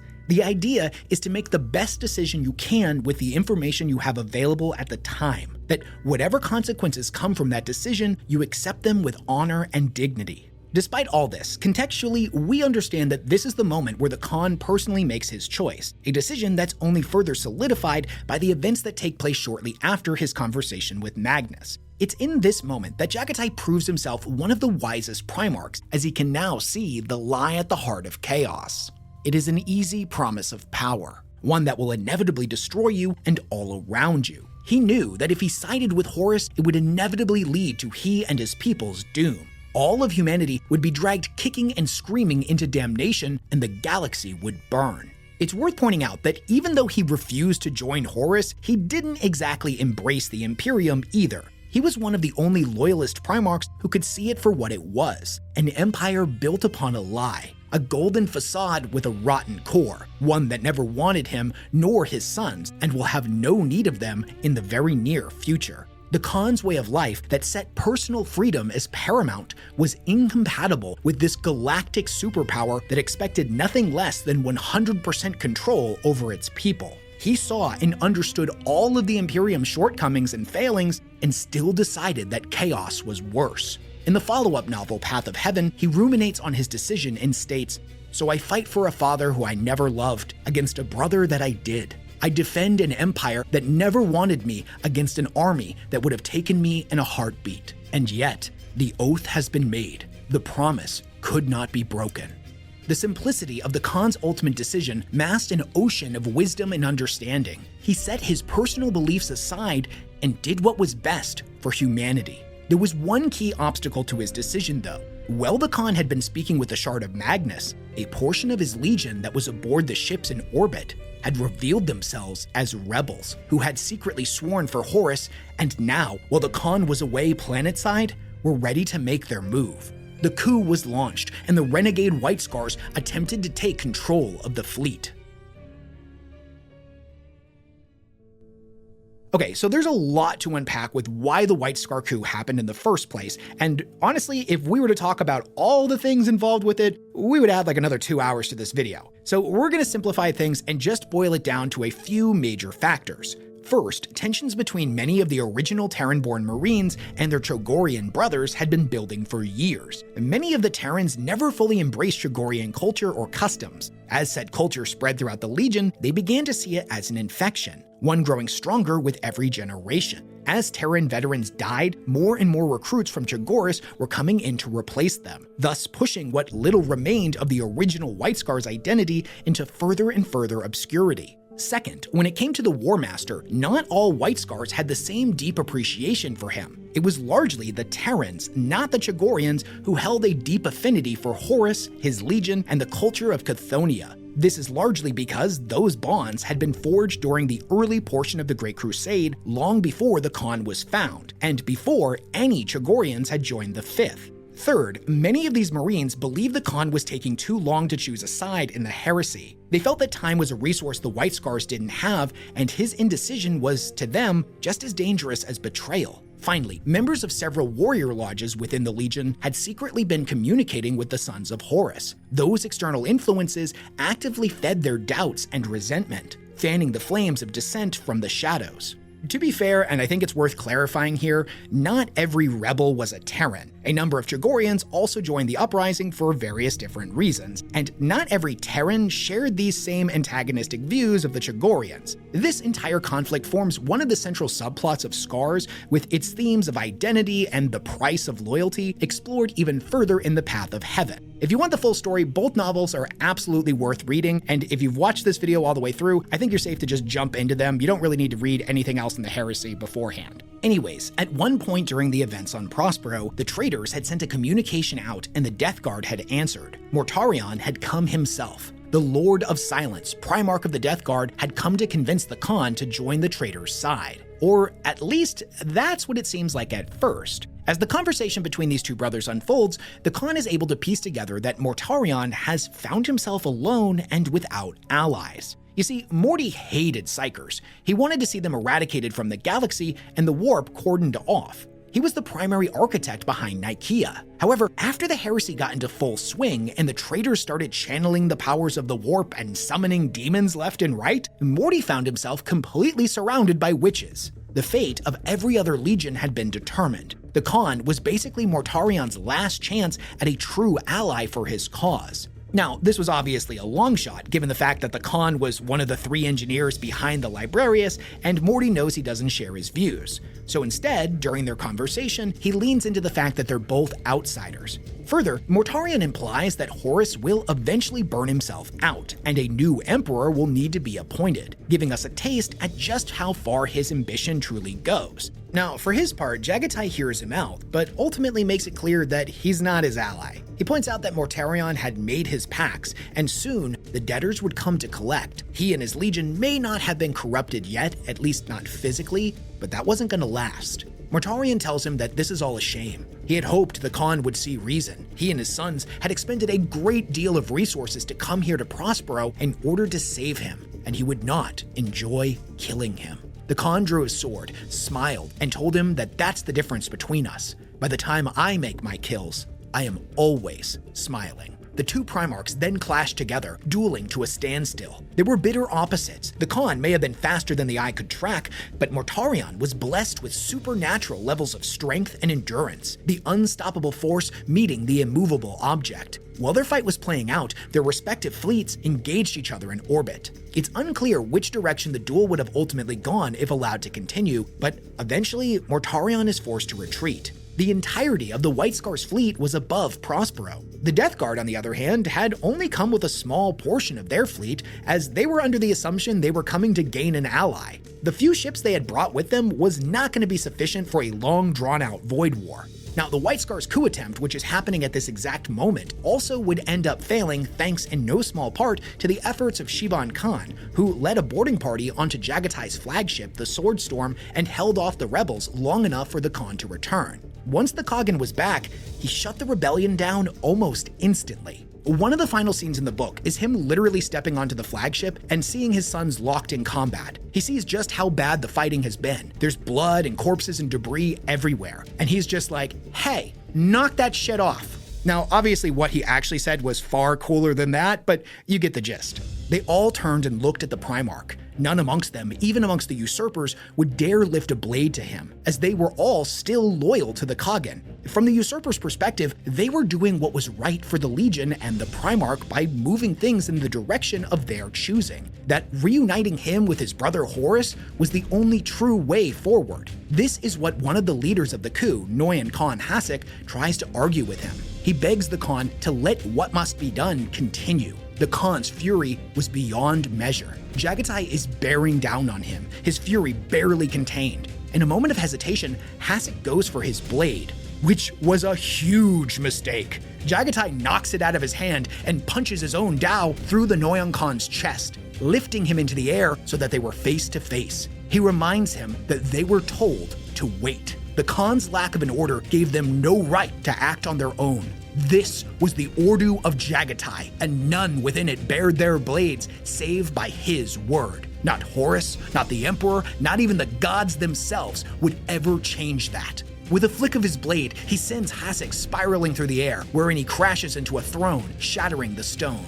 After this, the Khan would move from vessel to vessel, stomping out any and all remaining pockets of rebellion. The traitors were rounded up and put into confinement to await the Khan's judgment. In the aftermath, with the lines drawn and their allegiance decided, the Khan sought to take the fight to the void, playing on the Legion's strengths to hunt down and hamper the War Master's forces. The path ahead of them would be long and difficult, but the Khan vowed that no matter what it took, the White Scars would be there on Terra to stand against the War Master's forces. The short story Allegiance, which, if I'm going to be honest with you, is probably my favorite Warhammer short story of all time, picks up shortly after these events, and in it, we see that those White Scars who had pledged themselves to Horus were given the chance at redemption. Many had acted under lies and confusion, believing the Emperor had betrayed humanity. That, and they now knew the truth. The Horus they venerated no longer existed and hadn't for quite some time. Jaghatai refused to condemn them outright, and thus each warrior stood trial before him. Their intentions were weighed against their actions. Most were forgiven, but atonement came in the form of suicidal strike missions against the traitors as part of the Magyar Mazan, the bringers of vengeance. Unfortunately though, some of them could not do this, as they had sworn the Susan Garak, a sacred blood oath to Horus that they would not retract, even knowing that it meant death. With great sorrow, the Khan executed these warriors himself, honoring their integrity even as he grieved the cost of their devotion. After the trials were complete, the Legion would once again be unified. They would gain vengeance against the true traitors for the brothers they had taken from them. Jaghatai knew that to truly defeat chaos and the storm Horus was unleashing, the War Master must not be allowed to claim Terra. The majority went with him towards the Sol System, while select strike forces went to wreak havoc on the traitors' supply lines. The fact that no one really knew what side the White Scars were on made these smaller forces ideally suited for the task. The road to Terra was anything but straightforward. As told in the Path of Heaven, the Legion spent 4 brutal years trapped far from the throne world, hemmed in by warp storms and traitor fleets from the Death Guard and Emperor's children that cut off every safe route through the stars. With no other choice, Jaghatai ordered a relentless hit-and-run campaign, bleeding Horus's war effort wherever they could, but paying for each and every victory in blood. By the time the noose began to tighten around them and the traitors adapted to their tactics, fully 1/3 of the Legion had already been lost. The breaking point came after the Battle of the Kalium Gate and the death of Quinza, one of the Khan's most trusted champions. Realizing that they could not fight their way to Terra by conventional means, Jaghatai resolved to forge a new path. It was then that the White Scars discovered the ancient artifact known as the Dark Glass, a proto-Golden Throne device capable of opening a passageway into the Webway. Through the self-sacrifice of Chief Stormseer and all-around best boy Yasugai, the portal was activated, allowing the Legion to escape encirclement and reach Tera in full strength. We unfortunately never see Rogal Dorn's full reaction to the Khan's arrival, but given his long-standing distrust of Jaghatai's methods, we can assume his welcome was icy at best. Regardless, the White Scars were utterly vital for the defense of Tera. The Horus Heresy Book 8 Malevolence tells us the Khan's disregard for Dorn's plans constantly kept throwing spanners into the traitors' offensives. They would expect the defenders to act in a certain way, only for the White Scars to suddenly descend on them out of nowhere. The Khan nearly died multiple times throughout the siege, once to just overwhelming numbers. However, it would be in the novel Warhawk that Jaghatai and the White Scars would play their most important role in the siege. A beleaguered and near-broken Dorn gave Jaghatai permission to do a daring raid, as the Khan made it clear he was going to do what he deemed necessary, regardless of Dorn's opinion. Jaghatai would lead an assault on the Lionsgate spaceport. This was an utterly vital objective, one the defenders had lost far too early. Should Jaghatai be successful, it would not only buy the defenders time, but provide a way for Guilliman to land his reinforcements.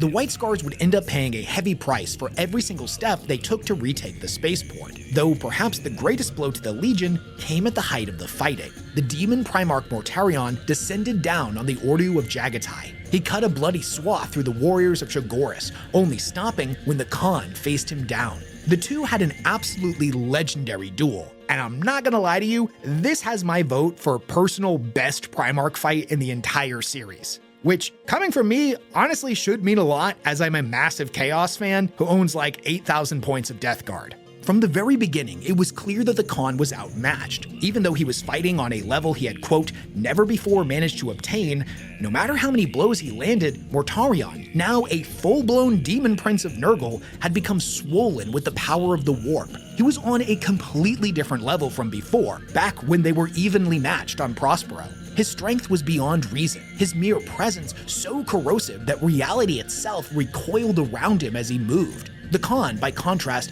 has no such gifts. He enters the duel with only his blade, his speed, and his will. From the outset, the imbalance was clear. Mortarion was stronger, faster, and seemingly inexhaustible, his scythe silence striking with bone-shattering force. Each blow drove the Khan back, tearing through his armor, breaking bones and spilling blood across the deck. Now, when they had fought before, Jaghatai's main strategy had been to wear him down, bleed him by 1,000 cuts. But that tactic wasn't going to work anymore, at least not in the same way. As their duel escalates, the battlefield around them collapses. They crash through the walls and spill out onto the exposed landing stages of the spaceport, fighting beneath storm-racked skies as the wider Siege of Tera rages below. Mortarion batters the Khan again and again, reducing him to a broken, bleeding wreck. His limbs are shattered, his armor hangs in ruins. At several points, it seems impossible that he is still alive. Yet the Khan refuses to fall. On the verge of losing the duel, the Khan exploited the true weakness of all of the traitor Primarchs, their egos. He taunted Mortarion over and over, throwing verbal bomb after bomb. He mocks him for everything under the sun. Some attacks juvenile and immature, others viciously personal. Now, sure, these insults aren't doing any physical damage to the Lord of Death, but they are doing something even worse, emotional damage. The ones that really land are when he mocks him for his inability to rein in his first captain, Typhon, which, if you know anything about the Death Guard, no, Typhon is the one responsible for damning the 14th Legion. He was the one who infected the Legion with the Destroyer Plague, which would see all of them turned into the Plague Marines. Mortarion only gave himself over to Nurgle to make he and his son's pain stop. Jaghatai laughs, saying that it's Typhon who truly leads the Legion now, which, if you know anything about the Death Guard's history in the modern 40K setting, you know that's the direction that they're kinda going in. Mortarion, for all his power, takes the bait. With every insult, he grows more and more furious. His precision begins to give way to rage, his strikes becoming heavier and less measured. As Mortarion loses focus, the duel slowly begins to shift. It's not simply enough for Morty to beat Jaghatai now. Oh no, he wants to break him, make him suffer, and above all, he wants him to acknowledge his defeat. Yet despite having suffered blow after blow that surely should have killed him, Jaghatai still refuses. What I love the most about this fight is that it starts off like a Primarch fight should. It's big, bombastic, over the top. They're both doing video game and anime moves at each other. It's a real Clash of Demigods type fight. But as the battle keeps going, they both become exhausted. They're a bloody mess at one point, and the narrator describes them as having been these beings of a different caliber, having been reduced to hive scum brawlers, both pushed well beyond their limits, slugging it out with what little strength remains, just trying to shiv the other one. Even Mortarion, who we're led to believe can't tire, is exhausted, while the Khan is being animated only by his unbreakable will. It's a real I didn't hear no bell moment from the Khan. Eventually, Jaghatai gets the opening that he's been looking for, but it comes at a terrible price. Mortarion, now blind with fury, mocks him, stating that if he knows that he's become a demon, then he knows this is pointless. Mortarion couldn't die. The Khan answered calmly, "I know, but I can." Once more, the Khan of Khans was faced with a choice between his own life and the good of humanity. So he unleashed the White Scar's secret technique, the chisel. He leapt forward, Mortarion's scythe sweeping out and piercing his chest. The blade stuck through and out his back, but this wasn't the killing blow that Mortarion thought it was, as the Khan had allowed himself to be impaled to close the distance between them. For a moment, the two brothers stared into each other's eyes, their once proud visages now little more than a mangled mess of blood and torn flesh. But underneath all that, the Khan was smiling. Too late to do anything about it, Mortarion realized in horror that the Khan's blade was at his neck. In one perfect strike, Jaghatai decapitated his brother, sending the Death Lord's severed head spiraling through the air and a blinding explosion of warp energy that banished the demon Primarch. Although Chaos had blessed Mortarion with endless power and an immortal body, it had taken from him something critical that would end up being his undoing. The man who knows he cannot die versus the one who knows he will. Only one of them is truly risking it all, and thus only one was never going to give up. No backward step. After his brother's defeat, Jaghatai Khan, the Khagan, the Great Khan, the Khan of Khans, the Warhawk of Chogoris, laid down his broken blade and died. Although it's something traditionally kept vague in the lore, Space Marines are linked to their Primarchs in more ways than just genetics. They are connected via the tethers of the warp. This psychic link caused all of the White Scars fighting down below to instantly know the moment their Primarch died. For a moment, they were bewildered, in disbelief, gripped by a profound, indescribable sorrow. But slowly this was replaced with an overwhelming hatred for their enemies and a yearning for vengeance. The Khan's death spurred them on against the Death Guard. In cries of rage and grief, they took back the spaceport and managed to hold it until the Ultramarines arrived. Without the Khan's sacrifice, pushing his sons to fight even harder than thought possible, it is undeniable that Tera would have fallen. Though you would think this would be the end of Jaghatai's story, you'd thankfully be wrong. His body was recovered and brought before Malkador. Though he was clearly dead beyond any measure of a doubt, Malkador still tried to save him. The Sigillite channeled all of his might into the fallen Primarch, though it was seemingly hopeless. The Khan's wounds even beyond Malkador's abilities. Miraculously though, the dead son brought back to life by the intervention of the Emperor himself. We get to see this from Malkador's perspective in The End in the Death Volume 1, and although not directly stated, he implies that the Emperor reached through him to perform this miracle, not wholly to save his son, but because he needed Malkador focused on everything else that was going on, namely the fact that the Golden Throne was failing. It's a real, okay fine, I'll fix him real quick so you can get back to work moment. Regardless, this was the end of the siege for Jaghatai, for he would remain unconscious until after its conclusion. Even after reawakening, he would spend a long time in recovery. For the White Scars, they continued to fight on, shoulder to shoulder with the other palace defenders, but there were no more great sallies here. It was brutal and bloody fighting, as the defenders held on for every second that they could. Each moment they held out was another moment that reinforcements from the Dark Angels and Ultramarines drew closer.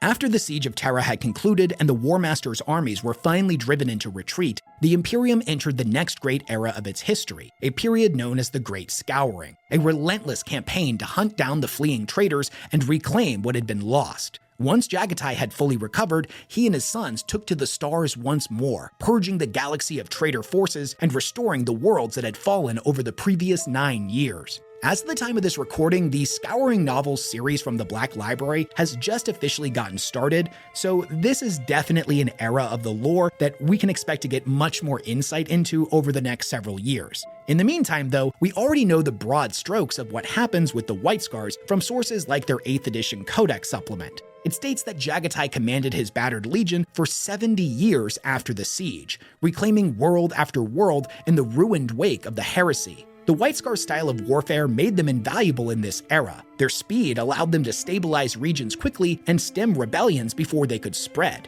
The Imperium was still young when Horus rose in revolt, and restoring control swiftly prevented countless worlds from slipping away from them forever. Now, even though the whole Horus Heresy only realistically lasted about 9 years, its effects were pretty widespread, and during this period in the Scouring, there was no shortage of enemies for the White Scars to confront. Many planets had thrown their lot in with Horus during his rebellion, and now opportunistic Xenos powers were striking wherever they sensed weakness. After 70 years of nearly constant campaigning, the White Scars finally returned to Chogoris to rest and rebuild, only to surprise, find the Yasen sector in utter turmoil. Several worlds of theirs had rebelled, tearing one another apart in civil conflict. The White Scars' garrison on Chogoris specifically was able to contain some of the unrest, but there was only so much they could do alone. To their credit though, if it hadn't been for them, then Chogoris, along with several other of their key production and recruitment worlds, probably would have been lost as well. To make matters worse, a Drukhari raiding host had descended upon the sector, exploiting its instability to launch vast slave raids across Yasen. However, for the Eldar, this was frankly their greatest mistake, because when the Khagan heard that Dark Eldar had taken his people as slaves, there was no power in the galaxy that could stop him. He took some time to replenish his ranks and then set out on a new campaign, the Yasen campaign, to reclaim the sector, punish the Drukhari for their arrogance, and save as many of their tribesmen's lives as possible. Now, here's the thing. It's also around this time that the White Scars learn of the Codex Astartes, authored by Rabute Guilliman, and how the legions were now being broken up into chapters so that never again would one man control the power of an entire legion, and thus hopefully a future Horus Heresy could be prevented. Now, I'm not gonna lie to you, many years ago before I really got into the White Scars lore, I was pretty confident that the Khan was definitely not gonna be in favor of Guilliman's plan. He and the Scars were all about freedom, and they didn't take orders from nobody. I mean, this is the wild card loyalist legion, and throughout the heresy, they were known for being incredibly unpredictable and unreliable, at least from the perspective of their allies. But come to find out, I couldn't have been more wrong. And as is tradition, Jaghatai Khan constantly finds new ways to surprise me. He was actually 100% in favor of the Codex, and his reasoning kinda makes a lot of sense. You see, from his perspective, his legion had already kind of always operated as if they were a bunch of independent chapters, from the pioneer companies of unification to the brotherhoods of the Great Crusade. If anything, the Codex was only formalizing the way in which they had always operated, and the Khan saw only virtue in extending even greater freedom to his sons. After the Codex was implemented and the Khan formally broke up his legion into chapters, he asked only one favor of all of the White Scars' new successors: that they continue to fight the Yasen campaign to the end, though he trusted them to do so without his direct supervision in whatever way they saw fit. As you should have come to expect by now, they all agreed unanimously. Now, don't get it twisted, this is kind of a bittersweet moment for the Khan. He's saddened by the fact that they aren't all White Scars anymore, that his sons are all no longer painted in the same color scheme or bound by the same heraldry, but he knows this is for the best. And bonus, it's going to make their movements much harder to track and predict. Not only that, but this decentralized structure will take a huge amount of burden off of the Khan's shoulders in terms of administrative and logistics efforts, thus allowing him to dedicate himself to his own personal agenda much more completely. The Yasen campaign brought renewed purpose to the Khagan. The sector was filled with the remnants of Heresy-era rebels and traitors, and Jaghatai once more led the White Scars from battlefield to battlefield, purging the Emperor's children from Siobos, crushing the Dark Mechanicum on Enope, and quelling uprisings on Eoclite. Yet the Drukhari remained the true problem.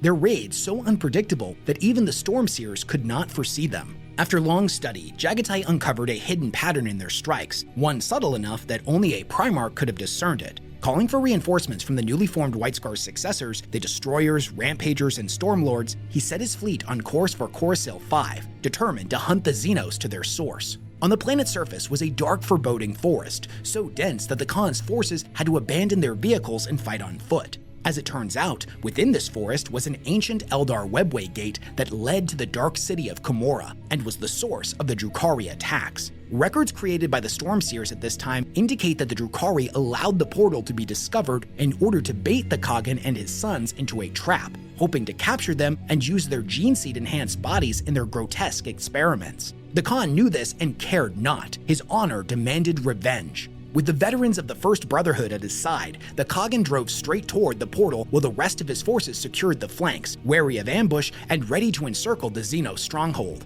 Their assault was met by a nightmarish counterattack. From concealed positions and warp-tainted hideaways poured bands of warriors, pain engines, and abominations beyond description. The White Scars and their allies were beset on all sides. Scores of the Khan's sons died in agony, while others were taken alive to suffer an even worse fate. Yet the Warhawk pressed on, determined to reach his quarry. Before the portal stood the Archon, directing the battle with flicks of his blade, laughing as the slaughter unfolded. Even as he watched the Khagan closing in, he calmly fed more warriors into the path of the Primarch, seeking to slow his advance and stoke his fury. But the Great Khan could not be halted. He cut down foe after foe, his brotherhood carving a bloody path towards the portal. At last, the Archon's forces had failed, so he turned away and fled into the webway. It's unknown whether this was by design or by chance, but Jaghatai and the entirety of his Keshig pursued the Archon through the gate, and the moment the last White Scar crossed the threshold, the shimmering portal collapsed. The battle raged on for hours, even as the remaining White Scars slaughtered the Drukhari left behind, even as horror settled upon them at the loss of their Primarch. For days, they scoured the battlefield, and for weeks they searched the system. The Stormseers probed the warp for any sign of the Khagan, but nothing was ever found. There are whispers out there that claim that Jaghatai did not enter the portal just to pursue his foe, that beyond it, he found an endless frontier, a boundless freedom fit only for the Khan of Khans. Those who voice such opinions are quietly shunned, yet the seed of doubt remains. Some within the Warhammer community theorize that the Khan made his way to Komorra and has been there waging an unseen war against the Dark Eldar for 10,000 years. Others believe that he may still be trapped in the webway, unable to return to his sons. None know the truth, though the White Scars still believe that one day he will return to lead them once more. It's worth noting that Games Workshop's general direction over the past several years has been to bring all of the Primarchs into the modern setting. So far, we've seen 2 Loyalist and 4 Traitors return as of the time of this recording, with rumors suggesting that more may be on their way. From my perspective, it's not a matter of if they're going to bring Jaghatai back, but when. Anyways, after the Khan's disappearance, the White Scars declared a great hunt, wherein they and their successor chapters scoured the sector and beyond for signs of their Primarch, attacking any and all Eldari they encountered without warning or mercy. Unfortunately for them though, no signs of the Primarch were ever found. Now, it's at this point that the timeline of the White Scars jumps forward quite a bit, and we start to move into their modern interpretation in the 41st and 42nd millennia. From this point, the records on them unfortunately become kind of sparse, and out of universe, this is actually for a kind of hilarious reason. You see, for years, it was a meme within the 40K community that the White Scars were the founding chapter that Games Workshop just kind of forgot about. They were woefully underdeveloped. That all started to change when we began to get the Horus Heresy novels from Black Library, which did a metric ton to flesh out their backstory. I'm kind of making up numbers here, so don't quote me exactly, but like 80% of what we know about the White Scars comes from those novels and the game supplements for the Heresy tabletop game. Chris Ray talks about the challenge of writing for such a chapter in the From the Author section at the end of the novel Warhawk. He basically said that he was tasked with fleshing them out, and when he sat down to work on them, he was like, okay, what's the first thing that everybody knows about the Scars? And unfortunately for him, the thing that kept coming to mind was that no one knows anything about them because their lore has been paper thin for decades. This is what he had to say. The core idea of the 5th Legion throughout the Heresy was born of necessity. Before the books came along, they had almost no background at all, and so deciding what to do with them required some thought. In the end, the real-world situation became the fictional world situation. Their very lack of background became their defining feature. They were unknowable, obscure, hard to pin down. The stories themselves all followed from that. The schism between factions and Scars, the desperate attempt to fight their way home in the path of heaven. None of that had any basis in the established lore, though hopefully it fits well enough with it. I'm not gonna lie to you, I thought this was a really cool behind-the-scenes little factoid, but at the same time, it's not like we knew literally nothing about the White Scars. They'd received campaign supplements over the years and appeared in many of the Warhammer RPGs, such as the Deathwatch RPG from Fantasy Flight Games, so rulebooks and game supplements are gonna serve as the primary source of this section. Now, unfortunately, we don't really know a lot about what the White Scars were up to directly after the Hunt of Vengeance, until the era spanning around M37 to M40, where in the 8th edition White Scars supplement describes an event known as the Cursed Year. During this year, 3 different Khans all died during their inaugural hunts, and the Stormseers, seeing this as a dire omen, recalled the entire chapter. The warriors gathered, feasted, and reswore their oaths. The whole chapter underwent a ritual blooding reminiscent of the one performed when they were first reunited with their Khagan. What followed was a golden age for the White Scars, marked by a string of victories rivaling even their achievements during the Great Crusade. In the 41st millennium, the White Scars fought in numerous decisive campaigns, including the Third War for Armageddon, fighting alongside more than 20 other chapters. They took to the Deadlands, a desolated wasteland where their lightning-fast hit-and-run assaults proved invaluable. They bled the Orc offensives dry, crippling Ghazkul's advance while suffering minimal losses in return. Not long after that, tragedy would strike closer to home. The White Scars' homeworld of Chogoris came under attack by a terrifying foe, Huron Blackheart, the Tyrant of Badab, leading a vast Red Corsairs armada intent on burning the Yasun sector to ash. Fortunately, the Stormseers had foreseen the invasion, and a summons was sent to every White Scar across the galaxy, calling them, and even their successors, to return. They figured that if they were to die, they would die as a legion once more, but the warp was racked by violent storms and few reinforcements were expected to arrive. Then, reality itself split open. The Great Rift tore across the sector, and demonic hosts flooded into real space, marching alongside Huron's forces. The White Scars were hopelessly outnumbered, yet this is a chapter that thrives when the impossible stands before them. Somehow, perhaps through the strength and foresight of their Stormseers, their warriors began to arrive from across the stars. The battle for the Yasun sector was brutal, worlds falling in moments, but Chogoris refused to break. Every inch of ground was paid for in blood. The turning point came when Khosrow Khan led a devastating charge of veterans straight into the heart of the heretics' lines, shattering the enemy formation and buying the chapter the time it desperately needed. As their warriors fought in the material realm, the Stormseers waged their own war in the warp itself, and as Khosrow Khan broke the enemy advance, the Stormseers struck a final psychic blow, casting back the tides of unreality. Huron, his allies gone and his line shattered, was forced to retreat. Chogoris endured. In the aftermath, the White Scars and their successors were left fractured and exhausted. It was during this period of recovery that Battle Group Delphi II of the Indomitus Crusade arrived, delivering Primaris reinforcements to the Sons of the Warhawk. The era Indomitus had officially begun. Their first act after gaining the Primaris Marines was one of vengeance. Chapter Master Jubal Khan ordered an assault on Sethnar, a colossal space station deep within the former Maelstrom. But Huron Blackheart was not an enemy to be underestimated. The attack faltered, and during the retreat, Jubal and his honor guard were cut off. Weeks later, intelligence revealed the Khan alive, held prisoner aboard a warship. The White Scars launched a daring ambush and recovered their leader, but the rescue came at a terrible cost. Jubal had been tortured to the brink of death. He could barely stand, much less lead an Ordu. Yet, through the sheer force of will and the tireless efforts of the Apothecarian, he did manage to survive, continuing to rule even as his body failed him. The chapter valued his strategic brilliance, but many saw his lingering existence as a cruel shadow of the warrior he had once been. And that is where the current lore leaves the White Scars, scarred, war-tempered, and forever racing toward whatever storm awaits them next. If you've been watching my channel for a while, then you know I like to end these deep dives on a slightly somber note. It's actually a running joke between me, my wife, and our friends that I always try to leave my audience just a little bit depressed at the end of every video.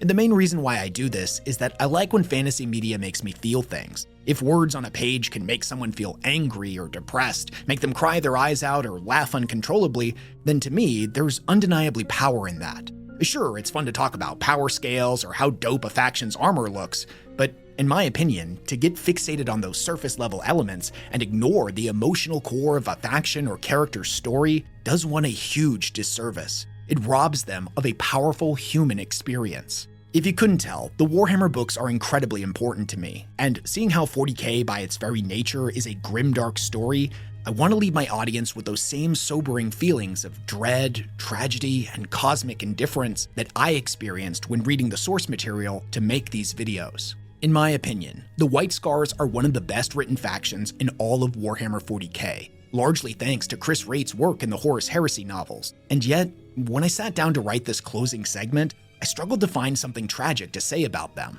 For lack of better words, the White Scars were just too awesome. I love everything about them. I love their Mongolian-inspired culture and beliefs. I love their willingness to push back against authority. I love the juxtaposition between them being ruthless conquerors and compassionate and wise defenders of humanity. And most of all, I love how more so than any other Space Marines, they feel like real characters who react to situations with a level of nuance that we rarely see in 40K fiction. And my god, what a great character Jaghatai Khan is. Easily one of the best Primarchs. I love how when he was talking with Malkador, he was like, oh, I have no problem taking to the stars and playing the role of a conqueror in the Great Crusade. That's what me and the boys were born to do. We love conquering. We love bringing disparate groups of people together through the application of spectacular yet honorable violence. But when told about the Imperial truth, that's the thing he took issue with. He's like, listen, conquering is one thing. I think we can all agree that conquering's actually pretty great. But lying? You want me to lie to the people that I'm gonna conquer?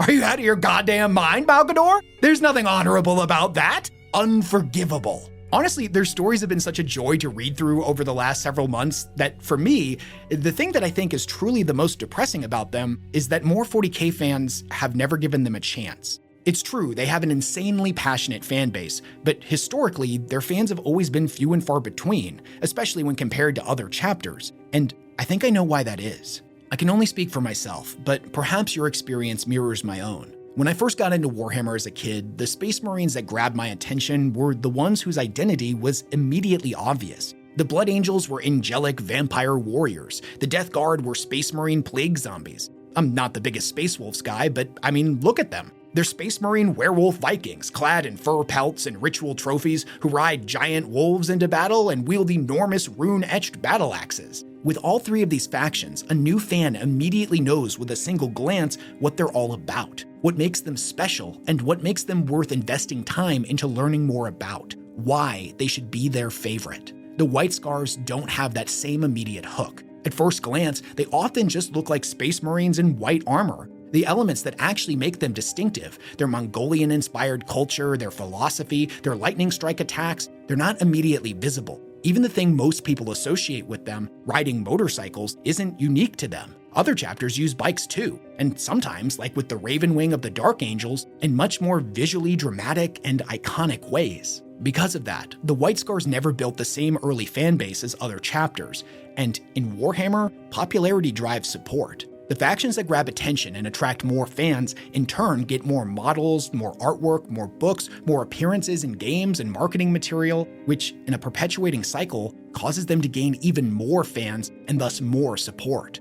Failing this, the White Scars, by contrast, have spent decades sitting quietly in the background with next to no support. To this day, they've never received a unique unit, and only 2 unique models, both named characters released only recently. For years, it was a meme that they were the chapter that Games Workshop forgot about. Ironically, the thing that finally gave them their real identity, the Horus Heresy novels, is also the thing that keeps them relatively obscure. I love the 40K novels, and at this point I've read around 200 of them, but let's be honest, most 40K fans don't read the books. For those who do, most will only read a small handful, normally featuring a faction they've already become invested in through other aspects of 40K. And full disclosure, I don't think there's anything wrong with this. The books are only one way to engage with 40K. You're no less of a fan if you prefer painting the models or playing the game or whatever. But I bring this up to point out that the qualities that make the White Scars so compelling, namely how good their lore is buried in books that the majority of the fan base will never read. They require a much larger commitment of time to become interested in, let alone actually get invested in for the average fan. As a result, one of the most fascinating chapters in the entire setting, a founding chapter no less, often ends up ranking dead last in popularity polls, sometimes even falling behind obscure successor chapters. I'll admit, maybe I'm anthropomorphizing this faction a little bit too much, which is causing me to genuinely feel kind of depressed for a bunch of fictional characters. But I think, at least in terms of what really matters, their story, that's okay. Like I mentioned earlier in the video, I think Chris Raitt deciding to take the fact that the White Scars have gone unsupported for years and most people don't know anything about them and bake that into their canon origin story in the Heresy novels was a galaxy brain move, a masterclass in world building. Perhaps more so than any other legion, the White Scars were expected to do the impossible, to go out into the galaxy alone, with no backup, no support, and no resupply, to stand against impossible odds, hunting the great enemies of humanity in the dark corners of the galaxy, while the Imperium barely remembered they were out there. In return for their great sacrifice, they were shunned and spurned, viewed as savage barbarians that could not be trusted. Their legacy was ignored, their culture mocked, and their great triumphs forgotten.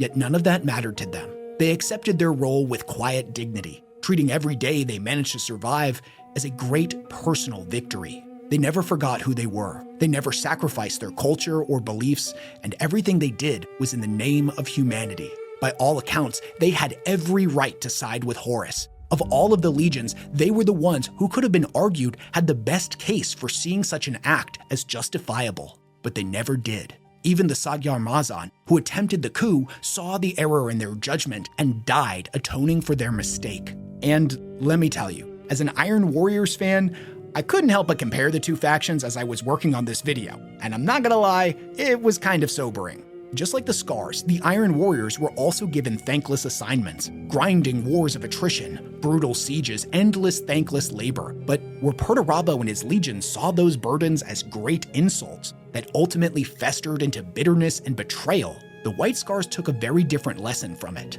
Their attitude was essentially, yes, the galaxy is cruel. Yes, our role is difficult. Yes, our sacrifices go unappreciated, but none of that matters because they were still alive. And more importantly, they were free.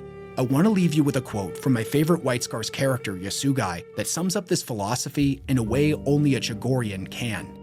Now you see, we are made to be greater than the humanity we serve. The weight of the blade is nothing to us. To ride and fight and bleed for days is nothing to us. Nothing to us.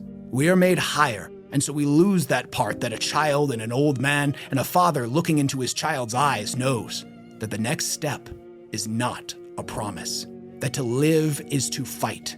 We forget that.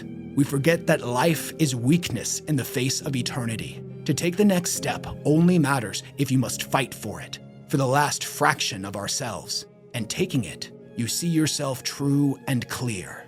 Not a warrior, not a hero, not a story of glory and wonder, just a lightning flash, a descent from heaven to earth, a step taken, bright and fleeting, and then gone.